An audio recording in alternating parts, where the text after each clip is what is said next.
YouTube isn't just about the numbers or even about content creation alone, it's about leverage. It's about strategically using your time and resources to maximize your impact, not just on your channel, but in every aspect of your business. Now you might be thinking, but Evan, the space is so saturated. There's already someone doing what I want to do. And here's the deal. Most people get stuck there. They see the competition and they think it's game over before they've even started. But let me tell you, that is a limiting belief. The truth is, most niches are far from saturated. And even if they were, it wouldn't matter. Why? Because it's not about being the first or even the best, it's about being you. Your unique perspective, your story, your experience, that's what people connect with. And when you bring that to YouTube, backed by smart strategic thinking, you're unstoppable. So when you're looking at those massive subscriber numbers and thinking, I could never get there, remember this, it's not about chasing numbers. It's about creating something that resonates, that builds a community, that adds value. And when you do that, the numbers will follow. YouTube is where people go to learn, to be inspired, to grow. And if you can meet them where they're at with content that serves, that challenges them, that pushes them forward, you'll not only grow your channel, you'll grow your business, your impact, and your legacy. I'm thrilled to dive into this conversation today and showcase not just the tactical side of growing YouTube, but the mindset, the strategy, and the belief system that fuels real, lasting change. Let's get into it. Hey guys, welcome back. Look, I'm super excited today. We have a man who's been super important in my life. He's been a business mentor, he's been a YouTube mentor. More importantly, he has over 4 million subscribers on YouTube alone. One of the things that I'm hoping to showcase today for you guys is not just his YouTube savvy, we'll cover that as well, but his business savvy. He is a business genius, and I'm hoping to showcase that for you guys today. So guys, help me welcome the one and only Evan Carmichael. What a setup. Okay, I hope I deliver something here. Well, the good news is you and I get to have all these great conversations behind the scenes, and I kind of wish the last couple of days we'd had a camera on us the entire time. Like us brainstorming, business initiatives and stuff like that. And I do want to touch on that. I absolutely want to get to the business savvy part because you are a one-of-a-kind mathematician of sorts in your brain of how you see things and piece things together. And you've really challenged me to think bigger. Okay. Well, right? And really like think strategically and use leverage properly as far as like time versus income and ROI and all this kind of stuff. I want to get there. But more importantly, I want to touch base on YouTube, right? Okay. So, because I know that's obviously one of the big feathers in your cap. It's one of the things that you've done really, really well with. Obviously, you've bought and sold a business. You've done a lot of really amazing things. But in the YouTube genre specifically, there's been a mass growth spike in YouTube amongst media platforms. Why is YouTube such a viable platform, and why should creators consider YouTube more than anything else? It's just where everybody's going to learn. I've been on YouTube since 2009, and in the first 10 or so years of my career, I was focused on trying to get people, just trying to convince people to come on. Yeah. Like, there's so many people here, like, make content. If I met someone like you, like, Steven, you sold your business, you built an almost 9-figure business. It's like, you got to get making content on YouTube. Yeah. And most of my conversations would just fly over people's heads. Yeah. And a lot of people maybe had a channel and posted a video or two, but nobody was creating consistent content. And I felt like I was beating my head against the door and just nothing was happening. But it's caught up. Like, people are seeing others build their brands. Gary probably had a big role in that, at least in our world, Gary Vaynerchuk, in terms of building his brand and making content and being consistent at it. And people started seeing the results that they were getting and then said, okay, like I know more than that guy, or I could do this too, or like I should be building. People go there to learn. Yeah. And the demand's been there for a long time. The supply is just starting to catch up. Because whatever problem you're facing, you're probably going to YouTube to go and look for it. Right? You're not going to the library, you're not asking your mom, like you're searching on YouTube, how do I blank? And there's videos. And other people are showing up where that could be you. And so people are now seeing it. So the past few years, there's been more people coming to me. It's like, okay, this is important. How do I do this? What am I supposed to be working on? And so I don't have as many of the conversations like, you should be on YouTube. And it's like, okay, I know I need to be on YouTube. How do I do it? How do I do it right? Yeah. That's awesome. And the crazy part is your client list is pretty strong. Like the YouTube channels you're involved in. I'm a big believer in a lot of the programs that you've got. And I know you're helping a lot of creators at a high level. And I invite everyone seriously to check out Evan. His Mover Maker program is a prime example of a way to really get a firm understanding on what to do and how to do it and when to do it when related to YouTube. But one of the things I want to touch base on YouTube specifically is how has YouTube's strategy of success changed when if you were to do a Google or Chat GPT search, it's like, okay, how many people are actively creating content on YouTube? And it's a lot of folks, right? So if I'm a newbie and I'm coming into YouTube, I'm like, okay, well, there's already somebody talking about my niche, my genre, my thing. How do I kind of open up my ability to perform or have an audience on YouTube if there's other people in my niche? It depends on the niche. Most niches are not saturated. So if you go to your construction business that you just sold, who's making killer construction content? Like, not that many people. Yeah. Even now, not that many people. There's some, but who are making like decently high quality videos in construction? 5 people. I mean, I'm guessing. Yeah. It's like you probably put on one hand. Yeah. And then if you are an expert, like I work with people who are experts at their thing. Experts in the field, yeah. Like you're an expert at your thing. I'm not the slime channeler. Yeah. So like, I work with thought leaders who are like the experts in their field and they're trying to build their influence and make more money doing it. So construction, you could look at the 5 guys who are doing okay. It's like, I know more than these guys. Yeah. These guys haven't built and sold a business before. I could do that. And so it's like normal. This is what I would do with people when they say, "Oh, my market's really saturated." Like, is it? Let's tell me. What would people search? And we do a search, and there's not that many channels showing up. It's the same 2 or 3 channels popping up over and over and over again. It's like, okay, so there's 3 channels, cool. And then we look at the content. It's like, do you know more than this person? Yeah. It's like, yeah. Okay, so what are you talking about, right? Yeah. So for most industries, it's like that. Inside of speaking businesses, that's more competitive because speakers should be on camera making content. So a lot of the personal development, speaking side of things that's harder and more saturated and a lot more competition. And so if you're just talking about mindset stuff, you're up against Tony Robbins and you're up against Mel Robbins and you're up against Gary Vee. And so that's going to be harder to win at. And there's strategies around it. But for the most part, for most entrepreneurs, for most thought leaders, for most experts, it's still super wide open in your industry. Yeah, absolutely. That's another thing I was thinking about too is content in general. Like one of the biggest struggles, and you've helped me a great deal with this, even with the repositioning of our brand recently. Content, they say content is king. What they don't necessarily tell you to do is what content to create that suits you, that's kind of suits your. So how does someone, we'll do it 3 different levels. We'll start with someone who's just getting started at YouTube, somebody that's maybe at the 10,000 subscriber mark, and then somebody at the 100,000 subscriber mark. How do you know what adjustments to make your content more valuable to your audience to serve them in a better way? So before getting to a subscriber count, I will look at how do we try to make money from this? Because if you're making money, you're going to stay more consistent on it. If it's just the sinkhole that you're pouring money into, you're less likely to stay consistent on it, right? This is the problem. And even if you have a lot of money, achievers, they don't like just pouring money and losing money on something. Yes, that's true. So whether you have 0 subscribers, 1,000, 10,000, 100,000, whatever, or a million. Well, a million, we're starting to get more opportunities. But even 100,000, the opportunities aren't giant. And so it's like, how do we build a business model around your channel? I remember the first YouTube event I went to, I got invited, and I was one of the smallest channels. I had like 300,000 subscribers. It was only creators. And I was talking to the keynote speaker who had millions of subscribers at this point. Like, oh my God, this is I get to learn. He wasn't in thought leadership, but nobody in thought leadership had millions of subscribers at that point. And it's like, I'm excited to learn about his business, what he's doing. And he's like, I'm working on hiring my first assistant for my company. It's like, what? You've got millions of subscribers already, and you're just making enough money to hire an assistant at this point? And it's because it was his first business, and it just didn't know how to turn subscribers into dollars. And I had already built and sold the business with venture capital and all that before coming into this. And so I was this is a business that I'm trying to impact the world. But the way to impact the world is to be able to have a team to help me do it, right? We just did a head count. I'm presenting at my mastermind tomorrow, 63 people on the team.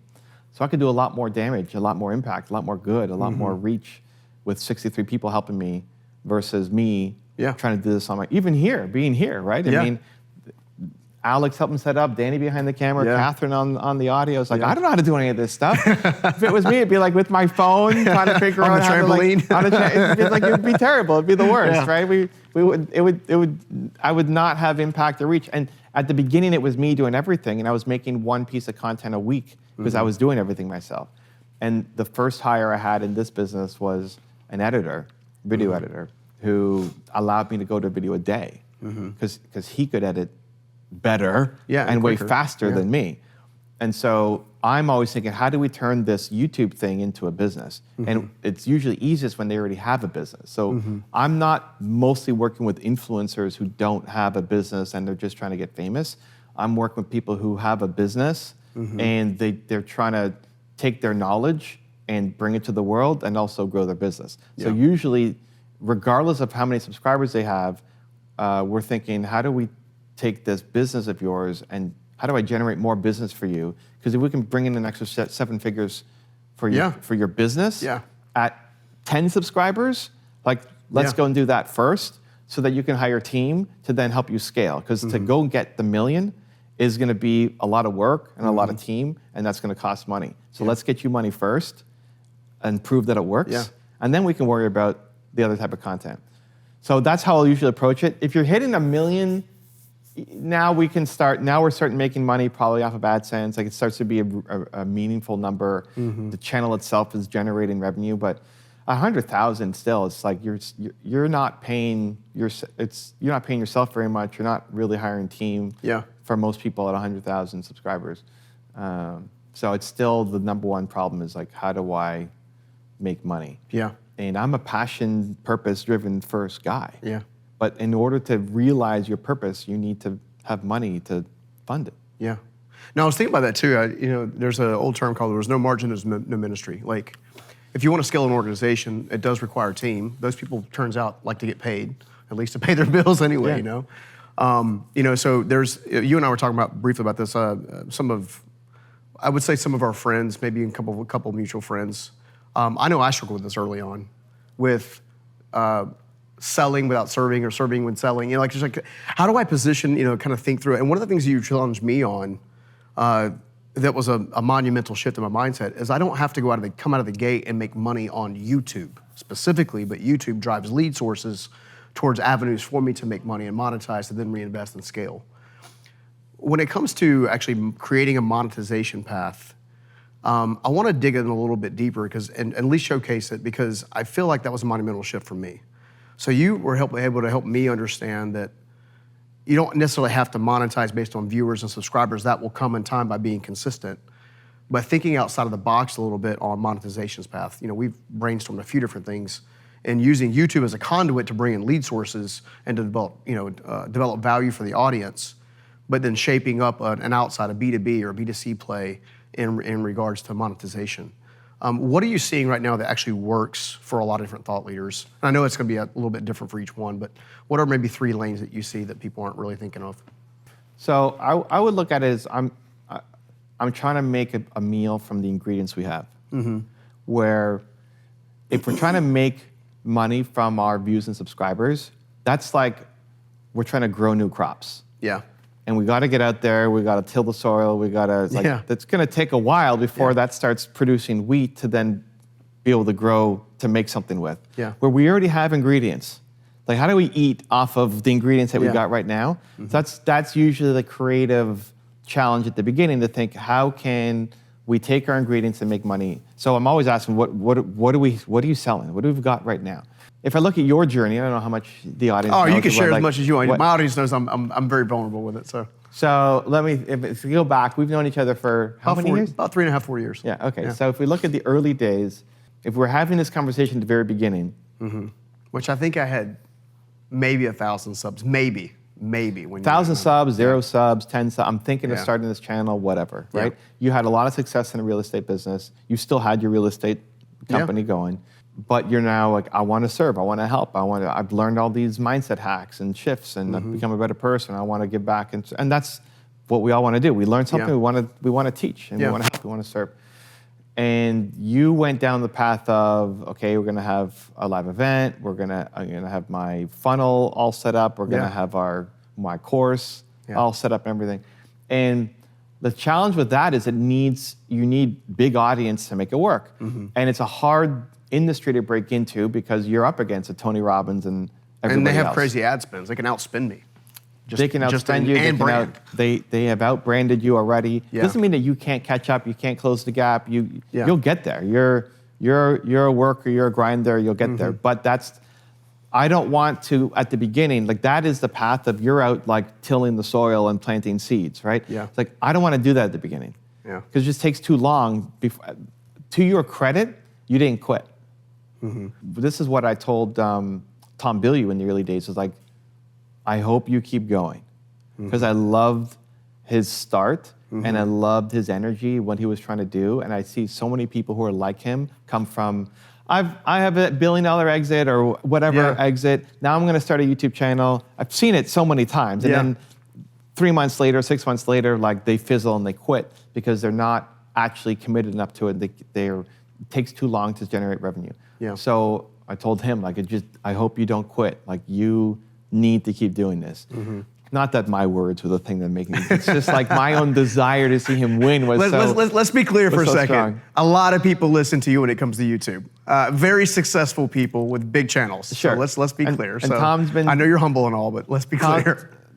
We've helped Tom, but I'm sure it's not my word saying please don't quit. But it's just my desire to see him win, right? And so, like, to your credit, you didn't quit where most people would in that situation, because it looks like you're doing everything the right way. It's like this is what Tony's doing, this is what other people are doing, so I'm going to model this path. This is what I'm going to do.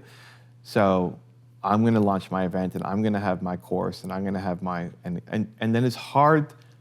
It's like that's all great, but there's no audience. And so you have to do the work to till the soil and all that, which I just don't want to do at the beginning. So I would look at how do we leverage what could we actually sell that's in service of the new vision that we're trying to create. Yeah. So if your background was in construction, that's where you're at. It's like, okay, how do we turn this construction thing into something? How do you, I would try to spin it as like, do you take equity in some construction companies that are starting up? Now you don't have to deal with the mess of construction, but you just have to mentor the people, and then you make content around that. And so the excuse to get to know them is to make content, but then you're also taking a percentage of their company. Yeah. And so we're making money so that as these guys, not just equity, but hopefully some kind of royalty revenue percentage or something, so that you're making $100, $200, $500,000, whatever from that then can continue to fund the channel. That then gives you the funds to go and start hiring people to till the soil and do everything else, right? That's what you had to work with. Cool. Then you went and you opened an event center, right? Hey, I did okay with that one. But it's great, right? I love it. Like, I wouldn't tell you to do it because it's like we're starting a new business. Yeah. And that one worked out. In fairness, I already owned the property, so that helped. You own the property, but you needed to learn a whole bunch of stuff that you knew nothing about. Yeah. Right? Coming from construction, sure, you could build it and all that, but the cameras and the gear and the setup and It was fun. Expensive fun. See, fun is great, and we want to have passion. I love what I'm doing too. Yeah.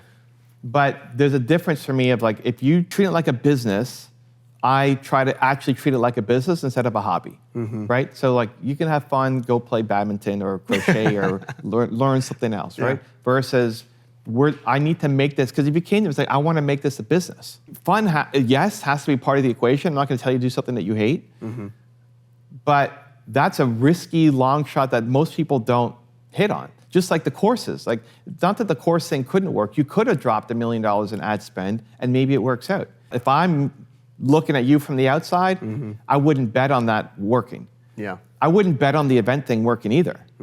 And you proved me wrong, not that we even had that conversation. But like, it's not what you come from, and now you're tilling the soil and trying to figure out how to build something new that could have worked for somebody, sure. Would it work for you?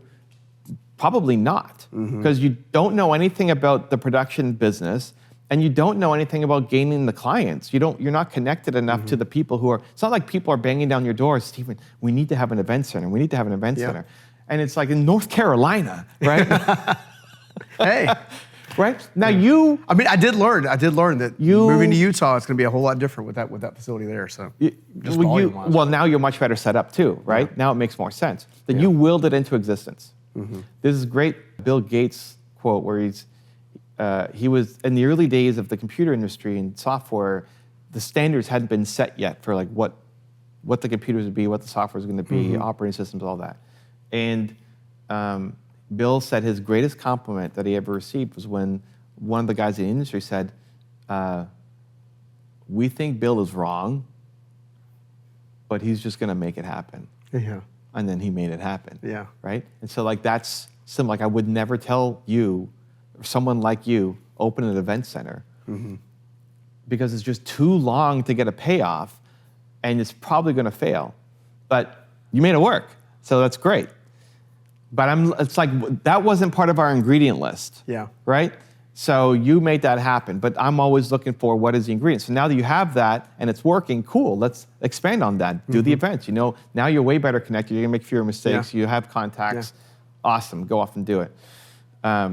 All the while, we're starting to build our thought leadership and our brand and our content, et cetera. But now that you've, your whole serve, don't sell concept, you now help people with their launches and help them generate millions in dollars through their programs. Cool, you've seen that. That's now an ingredient we can work with. Yeah. Leverage that to go do it for other people and do it more. You didn't have that when you're coming out of the construction industry. Sure. So at the beginning, I'm always trying to find what's the thing that we can work with to start bringing you in 6-7 figures. Because most people, with the amount of money you've spent to figure this out, right? It's been $1 or $2. Most people, even independently wealthy people, I'll call it invested, right, would not spend that much, would not invest that much. They would quit along the way. And it doesn't mean like you quit, you suck. They just, okay, this isn't working, I'm gonna move on to the next thing. You hang in anything long enough and you're a fighter like you are, and your audience, like you'll figure it out. But most people just don't have the patience for it. So ultimately, all I want to teach people to do is how to get their message out to the world. Like I think people need to hear your unstoppable mindset and all of your methodologies. People need to hear that. Yeah. The challenge that I found with people was that they stop. Yeah. They need to see a return faster. Yeah. So I've had to adapt. Yeah. And so when I'm talking to somebody, again, back to your original question of like 10, 100, 1,000, whatever subscribers, well, how do we need to start making you money first. Let's show that, because people say, well, I don't have time for YouTube. Yeah. Great. That's like the time is always the higher up you are, the more successful you are, time is even harder to get access to. But if it was the #1 driver of revenue for your business, you spend more time on it. Yeah, that's true. Well, and again, I think the major shift for me recently has been, I don't have to make money on YouTube through subscribers and AdSense and stuff right away. That can be a long-term play and it'll build and it'll be there, but I could actually use it as a source to generate interest in other things that we do that therefore make money. Yeah. And I wasn't thinking like that at all. I was looking at YouTube, especially for the first 2 years. I was like, good Lord have mercy, this is a lost leader. It takes a lot of my time, a lot of my energy. I love the people and I love serving, I love helping, I love giving aha moments. But this is expensive, And it wasn't until we started talking about how do we build a business model around the endeavor of content creation that kind of goes out to the next ring of businesses I already own or acclimate in or work around, that it really made a lot of sense. Now, you brought up a lot of insight into relationships and collaborations and things of that nature.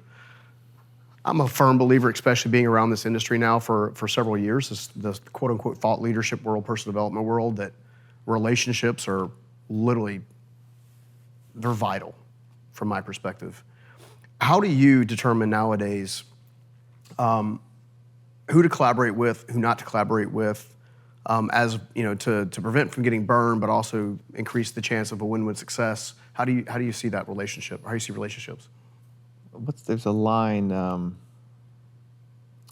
like when somebody says something great and they say, well, I'm going to steal that. Yeah. It's like, well, it's a gift, so you can't steal it. Yeah. I don't feel like I've ever been burned, but other people might look at the situation and say that I was burned. I work with people for as long as it's fun and I'm helping and it feels congruent. Yeah. And the second that it doesn't, I'm on to something else, right? I mean, there's been lots of people who we've helped and you didn't get paid at all, or you didn't get paid what you're supposed to get paid. Like, oh, I guess, I don't know, I guess I didn't, okay. Yeah. I don't know, I don't care enough about the money, I guess. Yeah.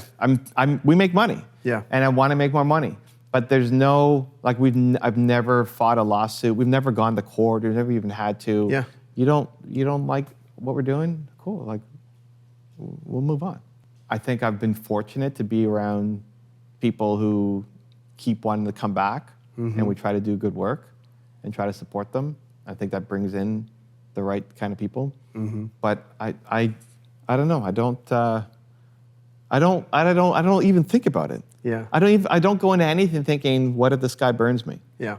It's not ever part of my, maybe I'm too trusting. Yeah. And maybe then I have been burned and I just wash it away. Yeah. I don't know. I just don't, it's not really part of my equation. I do a lot of work, so like I say Friday afternoons to help my friends and friends of friends. Hey, Susanna, no barking. So Friday afternoons I spend with my friends and helping friends of friends, and it's just giving. And I'll have the whole afternoon, and I'll just be on calls with people, and that I would give to the point where like I didn't have any control over my schedule anymore. So that's been my like, can you help this person? Can you help this person? Yeah, happy to help. Yeah. But that became my solution. Is like I'm going to save it for Friday afternoons. But I don't keep track of who it was or like what they owe me or I don't know. And if we did a deal together and I delivered my part and then you screwed me over or burned me or whatever, like okay, whatever. Like yeah, it's not going to stop my career. For me, like my mindset going in would be like, okay, whatever. I'll just replace Scoggins with somebody else. Like, Man, I thought I was special till just right about now. It's like, and that might sound egotistical, but I just think it's more, I guess, just an abundance. It sounds more like an acceptance. It's just abundance. It just is like what there's it is. so many, there's so many opportunities. That if we're fighting over something, I don't want negative energy. I will pay to get rid of something. Well, one of the things you taught me is, and that we were doing, that you and I were going on a walk somewhere, and you know, when you step into the personal development space, there's all kinds of things to learn, from the people to nuances to tech to all kinds of stuff. And we were talking about specifically about relationships. And one of the things that one of our mutual friends told me before is some people are scuba diving people and some people are snorkelers. Snorkelers. That's a Randy Garn quote right there. That's right. And you know, and it got me thinking a little bit because you know you kind of said the same thing in a different way, and you said, hey, some relationships are transactional. It's okay. It's cool. It's like you're doing business, and you know, business is done. It's cool. You move on. And other relationships, you kind of have a lot more of a relational undertow, or you know, are kind of front of mind and stuff like that. And it gave me a different perspective to, you know, as someone who's been burned a lot in business over 25 years. I mean, you're in business long enough, you're going to have things that don't meet your expectations. Well, I've had lots of things that don't meet my expectations. I just don't interpret that as being burned. Well, that's what I'm getting at. That's one of the reasons I wanted to bring it up is because I think your approach to relationships is a little bit different than what you would see in natural human behavior. Oh, okay. Natural human behavior is like human being. You're unique, Evan, for sure. Like if we did a business, we're going to do. I'm going to be an investor in your event space in Utah, right? Cool. And I don't like how it's being run. Things don't go well. I'd just be trying to like, okay, Stephen, this isn't working for me. How do we? I need to be out of this business. What's the best way? And any agreements, if I brought clients in, I'd have to let them know. Like how do we navigate it? And you say, well, but you still owe me $50,000. Here's your, is that what's gonna, here's $50,000. Did I get burned? And then I'm not even thinking about you or anything. And I'm on to because that thing takes 7 months of stress and calls and late nights and just, that 7 months I want back because I'm going to create something awesome in those 7 months. And so a $50,000 check or whatever is going to get me out of it. I'm out of it. But I don't see that as being burned. It's like, if you screwed a whole bunch of people over and I made the wrong call, I also just assume I can always make it up to somebody. Yeah. So if you launch your event center, and then I say to Tom, you should go to this event center, and then you just crap the bed and you God forbid, but I hear you. You just give a completely terrible experience to Tom, and Tom's like, WTF, Evan, you told me Stephen was the guy, and I lost all of this. Okay, I would make it up to Tom to the point where he's, okay, we're even now, or whatever. It's like, or more. Yeah. I don't want anybody ever being unhappy with me, so I would work hard to make sure that they're not, and whatever we need to do to over-deliver, even if it was not my fault. It's like, it's your fault, but I bet on you, so now it's my fault, right? Yeah. That's how I would approach it. I can always make it up to somebody if I wanted to, and then when I'm working with somebody, I always start with some small project to see what we can do and see how we work together before going on some big thing. Yeah. I mean, Danny here, who's filming us, we met how many years ago? 6 years? 7 years? Yeah. He was a former truck driver for UPS. I keep saying FedEx, I was going to screw it up. For UPS, hated his life. Yeah. Quit, became a videographer. Only right turns. The hot truck, unboxing packages, right? Yeah. And so I caught him at the early part of his career. He had a different business partner at the time. I think I posted on Craigslist or something. I don't even remember how we got connected. Yeah. Instagram. And I said, okay. I was trying out a bunch of different guys because part of it is the vibe and how you get along. I said, okay, well, I don't even know what I'm doing yet, so why don't you come over for a day and film, and we'll just see what happens. Yeah. So he came over with his business partner at the time, and they filmed me for the day, and we turned something out. And we used it, but it wasn't ultimately what we were gonna make. Yeah. But I just loved Danny. Yeah. And then when we did our tour in 2019, it was me, Nina, and Danny for 90 days, just the three of us. Did he have to hold your neck? When you were going through Danny was already doing a lot, but then when I broke my neck, he had to do a lot more than he was even doing before, right? Yeah. And Nina too, because all I could do was talk. Ever since then, it's okay, we're doing an event, whatever. Hey, Danny, are you free on whatever time? And he's mostly here. I think one time he couldn't, but he found somebody else to come and do it. So I always start with some small thing with somebody. Yeah. And I'm not, I guess, strategic about it, but thinking backwards, my Friday afternoons when I'm helping people, that also gives us a good sense of, do you want to do something? Yeah. Was it a good vibe with these people or not? Yeah. So we start with something small and just see, was it you date before you get married? Is there something there? Yeah. Yeah. I love it. It's interesting, I was thinking about in the last 3.5, 4 years, I was already really working hard to build, it's referred to as a thought leadership organization. I'm sharing my ideas, my concepts, my strategies, my tips, my tools, what worked for me, right? And in doing so, our mutual friend Tim Schmoyer is actually one that referred me to you. I'll give him a shout out because that was a pretty important. I love Tim. Yeah, I loved him. A pretty important thing. But when I first met you, one of the first things you told me was you need a bow. And I got to thinking about Bo is a huge part of our team, a huge part of your team, a huge part of his own entity and all that good stuff. Love the guy to death. He's got great ideas. He's always been relentlessly in my corner. And when I think about the kind of people that I've been introduced to, and it's taken time, to the dating respect, you don't just dive in and say, okay, well, here's all my contacts, enjoy, kind of thing. But when that dynamic began to shift, everything about personal development, thought leadership, and things of that nature, other key folks that came into my life as a result of our connection. First of all, I want to thank you for. It's been a huge, huge blessing in my life. I'm very grateful for it. You were the first, I'm not even getting emotional a little bit. You were the first person to actually, quote unquote, believe in me. And I know belief is a huge part of what you stand for. Why is belief in so important to you? And why is that at the core of everything you do? It radiates through everything. How did that become your battle cry? Well, thank you. I think everybody has a most important core value. I wrote 2 books on it. Yeah. You bought a whole bunch of. I bought a bunch of both of them because they're great books. Like they're legitimately great books. Yeah. And it's always something, your most important core value is always something positive, and that's what you want to spread to the world. It's also something you're working on. So belief is mine. It's been a thread throughout my whole life. Whenever I couldn't do something, my parents would tell me, you're from Carmichael, you can do anything you believe that you can. And my favorite movie is Seabiscuit, which is about a horse that's too small and a jockey that's too big and an owner that's broke, and they somehow all find each other and like win all these races. It's like the belief story. And so the best parts of my life is all looking backwards. I all have this thread of belief, and so it's still something that I'm working on. The belief to do the next thing. Yeah.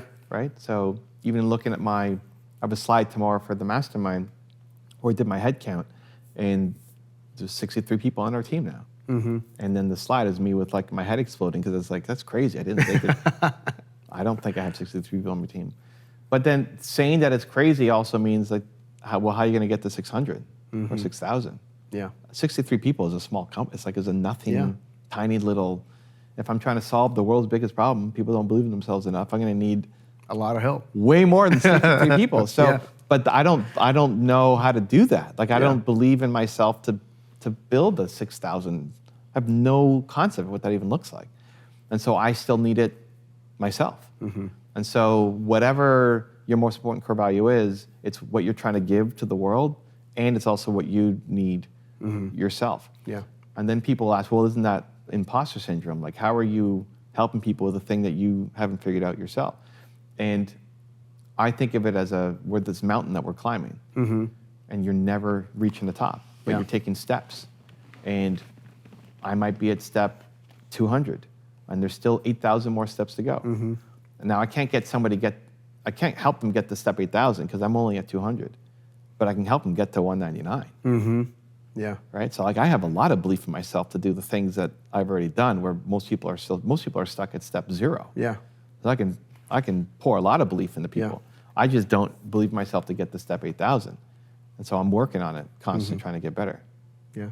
Dude, I always love it. It's funny, anytime you and I sit down and chat, like whether it's in front of a camera or just in quiet time, I'm always inspired on how your brain operates. Okay. You see things from a totally different perspective. We're around a lot of entrepreneurs at different stages. In fact, I would say we love entrepreneurs in general. Both of us do. Like we love to see them win and help them get there. And I think, for me, it's always been, I don't want them to fail because they don't know any better.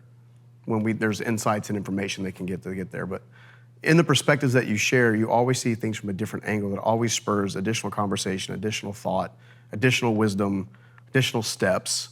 You and I have been talking about a couple of business concepts and ideas, and my brain's already like still, even now while we're talking, because my ADHD, it's kicking in and computing.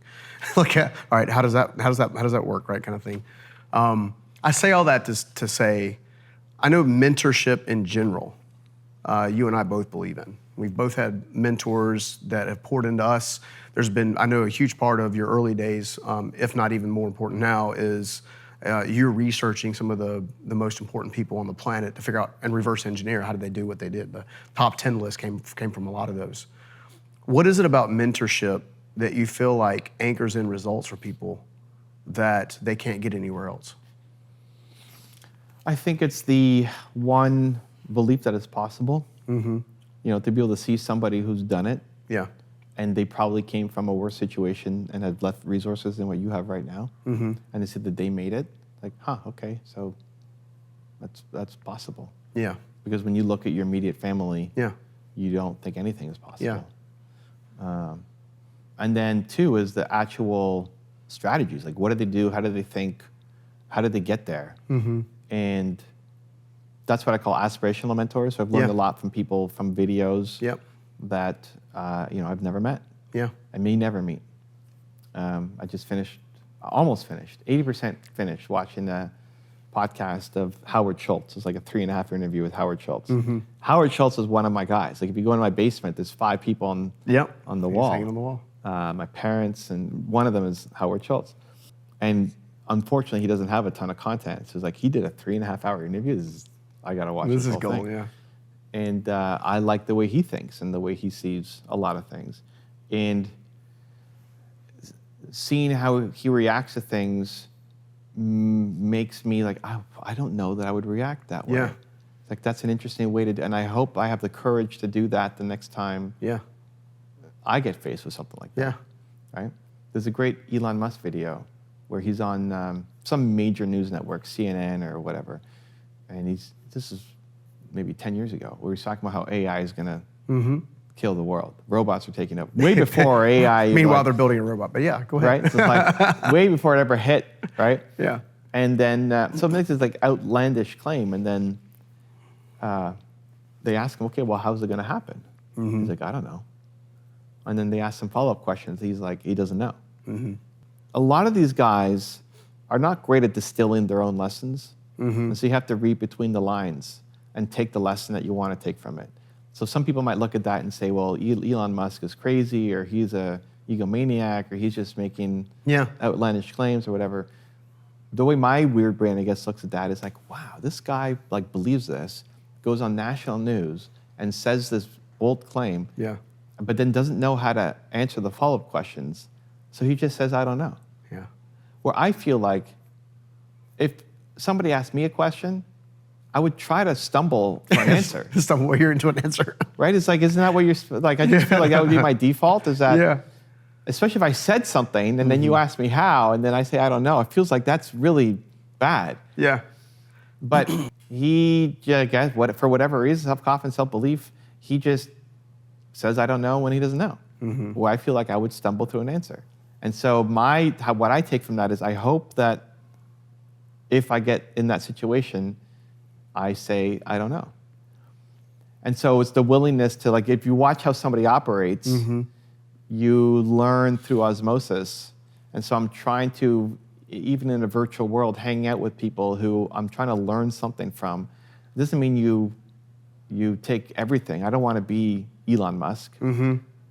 But I also don't want to be my dad. And I don't want to be, like, I want to be me. I want to be my best me. And I can take one thing from Elon Musk to make me a better me.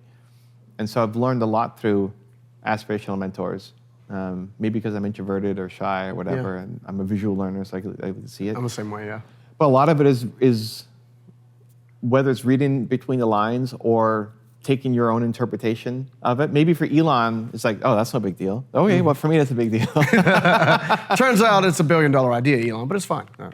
So I've learned a lot of super important lessons from those videos that when other people see it, they don't see the same thing. And maybe it's just the decision to look. You know? It's like the choice, especially somebody that you don't like. I often find my best learnings from people that I don't like. Because the people who are exactly like you have less to teach you than the ones who aren't. So true. But it's hard. It's hard to watch a video of somebody that you don't like. You know? You look at, I remember back to like when Trump was running against Hillary. And we're Canadian, so, you know, it's always from a different perspective than you guys. A lens, you know. It's politics is blood sport for you guys. I mean, it's a thing for us, but you guys take it to a whole new level. It hasn't always been that way. But you look at, if you think back to like Trump, Clinton, what was Trump standing for? Like, well, we're going to build the wall, and Mexico's going to pay for it, right? It's like it kept coming up. Okay, what did Hillary stand for? I don't know. And obviously she had some kind of platform, but I just don't know. It didn't hit mainstream. So whether you agreed with the wall or not, whether you thought Mexico was going to pay for it or not, the ability for somebody in a completely different country to know what your message was is worth modeling. Right? It's like, that's pretty cool. I don't know that I could name any other campaign from any of the other presidents. I don't pay super close attention to either, right? I don't know what you guys are doing with your politics. But whether you agree with him or not, he did a great job of getting his campaign message out. He did a lot of nicknames, which I don't agree with how he did it, right? Like he gives people nicknames in a really negative, disparaging way, which I just wouldn't do. Lying Ted and Crooked Hillary. And it's like, how many years ago is that? I still remember Crooked Hillary from a decade ago or whatever it was. I don't agree with the methodology, But like, that's cool. Like, what if you gave people nicknames? So that's how I'll look at it. It's like, okay, you may not, like, he's doing something that is working. And if you love him, cool, learn from it. But if you don't love him, cool, like, still go learn from him and just make it your own. Yeah. And so that's what I love doing. It's like, anybody who's had more success than me has something to teach me. Yeah. And if I am not willing to learn from them because they've done these bad things or whatever, then I'm hurting myself. Yeah. Right? Yeah. Like, one of the events that I held here, I used to hold events here, and we had like 60, 70 people just kind of standing around while I was speaking, and like, we ran out of seats for people to come and hang out. And the first question, like, okay, so who's got a question? The first question, this guy was like, he's on it. Ready. He came ready to fight, which is weird for me. Yeah. I don't get people ready to fight. Yeah. Right? It's like, I'm trying to spread belief and positivity. If anything, people are too nice. But it's like, this guy came, he's getting his question answered, and he's ready to fight. He's like, I can't believe that you would profile a criminal on your channel. Like, okay. Okay, where's this going? Talk to me. Yeah. What are we doing? It's like, you featured Jordan Belfort on your channel, and I lost all respect for you, and I'm now paraphrasing what he said. But he was angry and livid, and in his mind, if you're a criminal, then you should have no platform, and like, I don't learn from you. Like, okay, well, so did you watch the video that I did on Jordan Belfort? It's like, no, because it's Jordan Belfort, and like, I refuse to watch anything Jordan. Okay. Well, if you watch the video, like, the video is not about how to commit a crime and how to screw people out of their money and how to, I mean, if I did that, then let me know. But the video is about persuasion and confidence, right? And he did it at extremely high level. He's teaching a very powerful tool that you can use for good. Yeah. Like, you learning how to be more persuasive would probably help you in a lot of situations in your life and in your business. And he's one of the guys who's actually broken it down the most. And I learned something from his content. So I don't want to go to jail, and I don't want to rip people off either. But you can use that tool for good. And that's just how I see the world. Yeah. And it calmed him down a little bit. He still wasn't happy that I profiled. I mean, so, I guarantee he went back and actually watched the video. Maybe. And I don't think I heard from him again. But it's just, I'm okay to learn from other people. I enjoy the challenge. Like, there's something in here that I can learn to make me better. They're using a tool, and they might be using a tool for something that I think of as bad. But I could learn to use a tool for something that I would think of as good. Yeah. Right? So we'll profile almost anybody. The only one that we haven't is Putin. And that's because my editor, Christina's been with us for over a decade. And she got kicked out of her home. And she's like, and to her credit, said, hey, if you, this was like years ago, not just the recent war, that if you do him, it's okay, but please don't ask me to edit that video. So I was like, you know what? I don't like love the man so much that whether it's like I sort of respect for the team. Cool, but I think I am open to learning from anybody who's had more success than me. Something's jumping out at me that I had one of your really close friends, someone I got to meet the last couple of days, who just now that I've met him, I'm like, this guy's awesome. That's Joe Polish. Okay. And we were talking about briefly in the kitchen area about the subtle difference between influence and manipulation. And this Jordan Belfort's what kind of bringing me up. Like, there's sometimes the same skill set that's required to build influence in the wrong hands can be used for manipulation. And I think it comes from selflessness versus selfishness. When you were looking at how content is positioned, how do you choose to position, like, how are you deciding to position content yourself to make sure it's of the influence caliber and never in a there's nothing about you that's manipulative. I've never experienced that from you whatsoever. But I'm just curious, because there are people in the industry that I would say don't necessarily put selflessness in front of their service. And And this is an ad hoc question, just no. I think it's easier to answer the question in a one-on-one scenario, and so I'll do that, and then if we can maybe break it up to something bigger. When I'm helping somebody, I have a concept I called I'm trying to wear their skin. So not just walk in their shoes, I'm like trying to be them. Sounds like a horror movie. Okay. Yeah, kind of like wear their skin. So like basically be them. This is one of the, in our Movement Makers modules we have on coaching people, and that's one of them is because I think what you would do in their scenario is actually almost always not the right advice. Yeah. Because I'm not you. Yeah. What I'm trying to help you do is you're you, but you know what I know. Now what should you do? What should you do knowing what I know? Not what would I do knowing what I know. And so that's where whenever I'm coaching or trying to help somebody, it's okay, what are the ingredients we're working with? And knowing what I know about you. So at the beginning, I'm always probing and asking questions, trying to get to know the person. It's like I have a willingness to give advice that I would never follow. Like I would die in this business. I hate this, but it's right for you, right? Yeah. Because it's like, and I think that's the best form of mentorship is like you're telling people what they should do, knowing what you know, not what you would do. Yeah. And a lot of people, I think, struggle with that because it's like, well, if I were you, like that's not how you should approach. You're not me. Yeah. Right? And so if you are approaching it, then a less effective mentor would say, well, if I were you, I would do this. Then you leave it up to the student to then figure out, okay, how do I take what they told me and make it my own?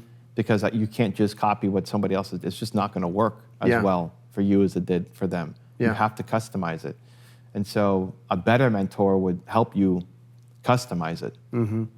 And then there's a willingness to give advice that you yourself wouldn't follow. Yeah. Because it's right for that person. So that's where my brain went when you kind of asked the question. Well, I think that's a great lens because I think they're our best, even as someone who's trying to mentor well and trying to teach others well, right? What you just explained about, using what you know, but also being in their skin to do what, that's a shift, at least for me. And I'm sure it'll be a shift for the audience because I think through our best intentions, like we know that they need this outcome. We know that it appears like these roadblocks are in their way, but oftentimes we pursue the content that we're sharing with them as if we know what we know and we would do it differently, right? So that's a huge shift. And I think that's a very valuable piece of information in the work. Because you think about parents, you think about employers, all these different folks are like, from their perspective, the expectation or the outcome should be X, Y, Z. And in many cases, the person's saying, well, I want to achieve the same X, Y, Z outcome or expectation, and then you're like, but a lot of times when we deliver, when we think we're delivering value, we're actually delivering a roadblock because of kind of how the lens in which we're using to communicate it. Yeah, intention is a great starting point because without intention, you don't want to listen to anybody who doesn't have your intent to help. Yeah. But that alone, that's not enough. Like we get tons of well-intentioned advice that is counterproductive. Like your mom loves you. Yeah. Probably. Yeah. Like there's a good chance your mom loves you. Probably. There's a great chance. This is like assume it's like a 99.99% chance your mom. There's some that are crazy and don't, right? But like for the most part, your mom loves you. But is she giving you the best career advice? When she said, don't start a business. Well, because her lens is different than yours. Yeah.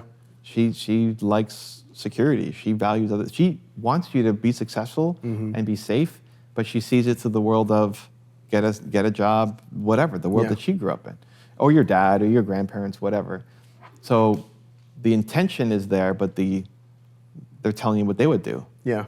And so people really struggle with that because they don't know how to make the leap to then figure it out for themselves. Yeah. Like what she's saying is, I want you to be successful. I want you to be happy.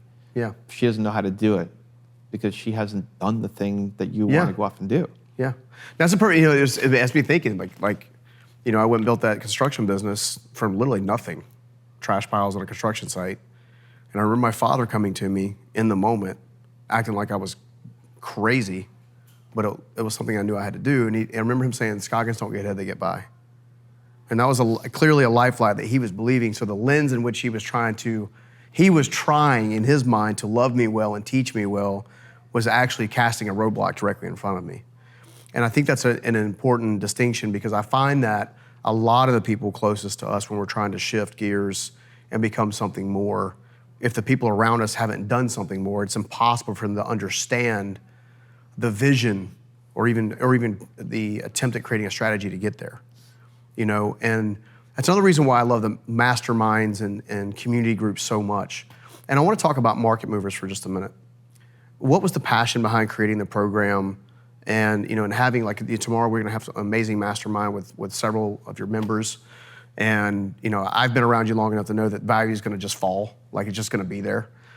Why do you see it as such an important tool to have a mastermind environment and a community of believers, so to speak? Yeah, I mean, so we have our big community, I guess, is just anybody who watches the videos. And that still I see as a responsibility. Like, some people leave comments like, you're the only one who believes in me. Yeah. It's like, I don't even know you. I've mean, never even seen, right? And so, like, so I take it as a responsibility that, hey, somebody needs a video today, so we're making a video today. Yeah. We haven't missed an upload in over a decade. Yeah. Every day, making content. Movement Makers is our thought leadership community. We're training people to build their movements, and then the mastermind is like the upgraded version of that, and we meet 4 times a year. That's what we're doing here. Yeah. The intent behind it was, what could I do with somebody if I could, like, got my hooks in them and help them along? Where we've helped a lot of the biggest names do their thing, but the people who are like the next wave, who's helping them? Yeah. And they can't do it alone. And basically what I wish I had when I was building my journey in my career, I wish somebody had a group that I could have joined where they had done it and they believed in me, and it was positive and encouraging and, like, gave me what I needed. And we have some awesome people. So it's fun vibes. It's like when you're making content and when you're trying to do anything different in your local circle, there's 2 things. There's one, like, the actual skill of learning the thing. You're making video. How old are you, Steven? You're making YouTube content? Yeah. What are you doing again? It's just weird. Yeah. But then also, you're probably the most ambitious person in your circle. Like, most people watching, if you're watching my channel, Steven's channel, you're probably the most ambitious person, and you're pouring into other people. Where do you go where you feel, one, like, accepted? Like oh, these people are also, like, talking about YouTube and videos and thumbnails and content. It's like, this is great. Yeah. But then also that you get pushed, that you're not the best, and you're just pouring in other people, but, like, you almost suck, and there's other people kicking you forward. It's like, come on, Scoggins, what are you doing here, man? Let's go, right? It's like, it's think bigger. Right? It's like in a loving push forward. So I've gotten some great experiences being parts of some groups where, like, I'm on the plane ride home, like, man, like, I'm just thinking too small. Because when you're in your cocoon, you're thinking the biggest of everybody, and you're trying to help them build up and grow. But that will often stagnate your own growth. Yeah. When you're around other people who are doing more, better, it's like, just lights the fire again. It's like, man, how long am I going to wait to do this? Come on, let's get this thing going. Yeah. So to be able to gift that to other people, and I just like it. I like seeing momentum, and I like seeing progress, and I like seeing people make shifts. And it's always been a multiple day thing. And I used to do it as, when we were setting up, like, we used to hold them here, but it was only like a 2-day thing. It wasn't a full year experience.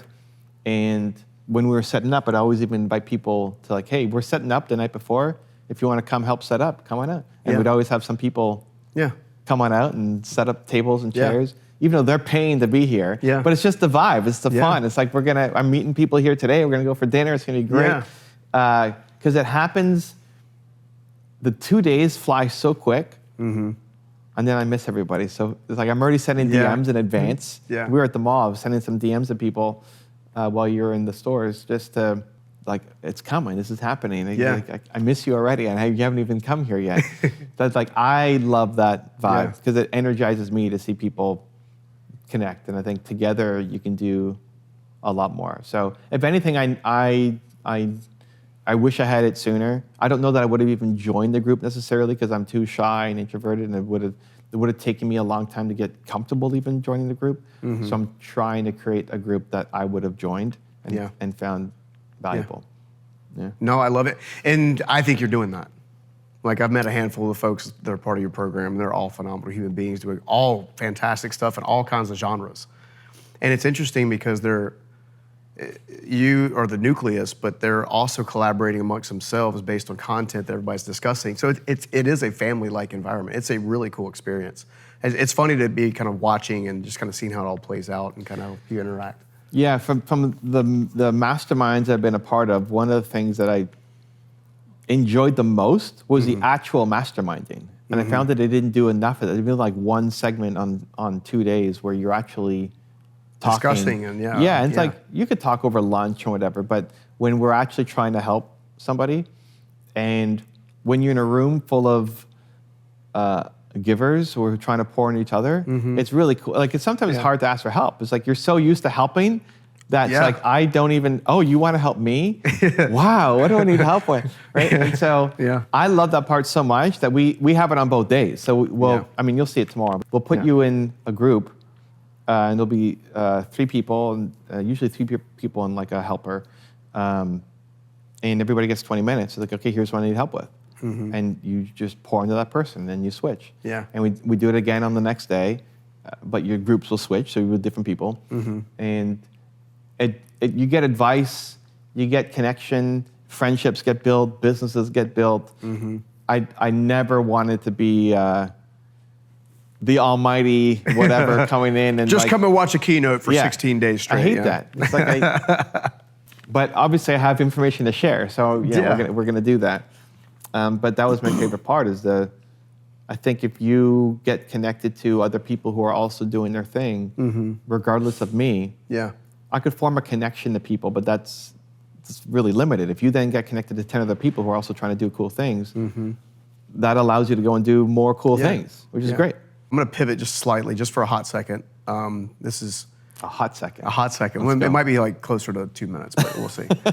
One of my greatest memories that we've had in our friendship and relationship, mentorship, as a mentee, actually came at one of my more challenging moments. So I've talked about it openly before, so that's not a big deal. But right before one of my events, my now ex-wife basically left me like the week before.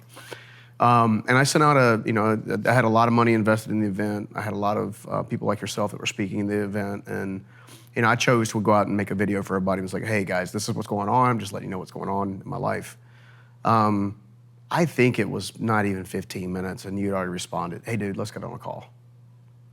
And that meant a ton to me. I wasn't expecting that. I was actually expecting to get hate mail from a lot of the thought leaders, which I got absolutely none of.